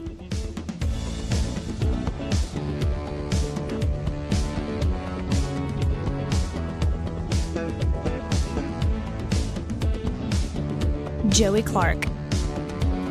Welcome back to News and Views in the afternoon. Let's go right to the phones and talk to Ray Bowles from Prattville Carpet. Hey, Ray, how you doing today? Oh, I'm good. How you doing? I hate when I forget a password. Isn't that the worst? Have you used password?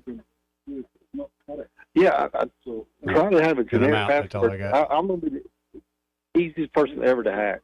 Joey is number one. Use that password. It'll work. Joey is number. I like it. I There have you to go. remember that. Yeah, good So, luck. No, y'all ready for Eddie's Christmas password's break? more like Joey is gay. Like, that's how Eddie It's puts not it. my password. Similar, but I like it. I might use that one for real. it's hard to forget that one. Yeah, you won't never forget that one. So, are y'all ready for your Christmas break? Yeah. You Are got you? plenty of candy? Yeah, oh, yeah, I got we it. do. I went. Well, I say I got it. I mean, well, I use that phrase loosely. Angie got it.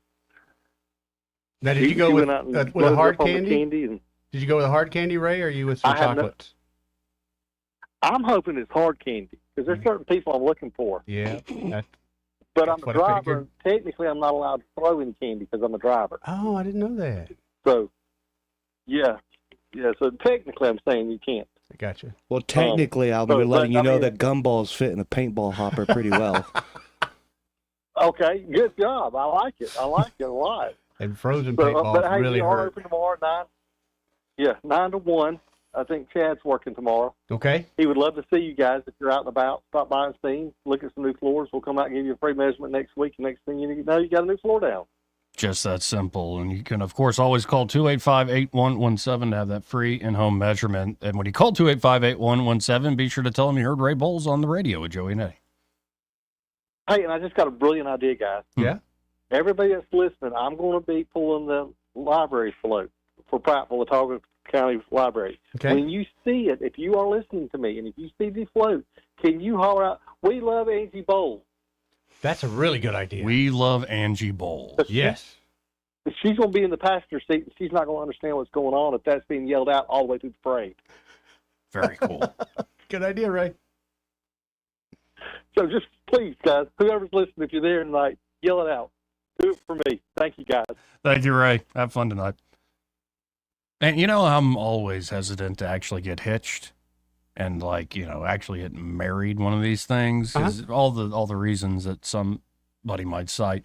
But then I hear Ray talk about, like, how he is constantly just messing with his wife. I'm like, that doesn't sound too bad. It's the best part of being married, dude. Best part. Just to incessantly screw with your significant other. But let me go ahead and tell you, the fun part of that is she tells her Wait, that friends, and making fun of him, too? Well, she starts telling her friends it's like being married to my little brother. He's always just messing with me. For the first time in 10 years the other day, like I had never done this before. We were sitting down watching Rings of Power of all things, and I just had that impulse. I said, "Hey, babe, pull my finger." And she looked at me. She's like, "We've gone after 10 years. Do you know what I mean? Here we are." Do you know what I mean? And I timed it. By the way, I timed it like a jazz musician. It was perfect. And on that juvenile note, we got to get out of here. Greg Vito, happy hour. He's next. Broadcasting from the Riverside Chevrolet Master Control Center, this is WACV Cusana, News Talk 93.1 FM. When it's Chevy, it's Riverside. With SRN News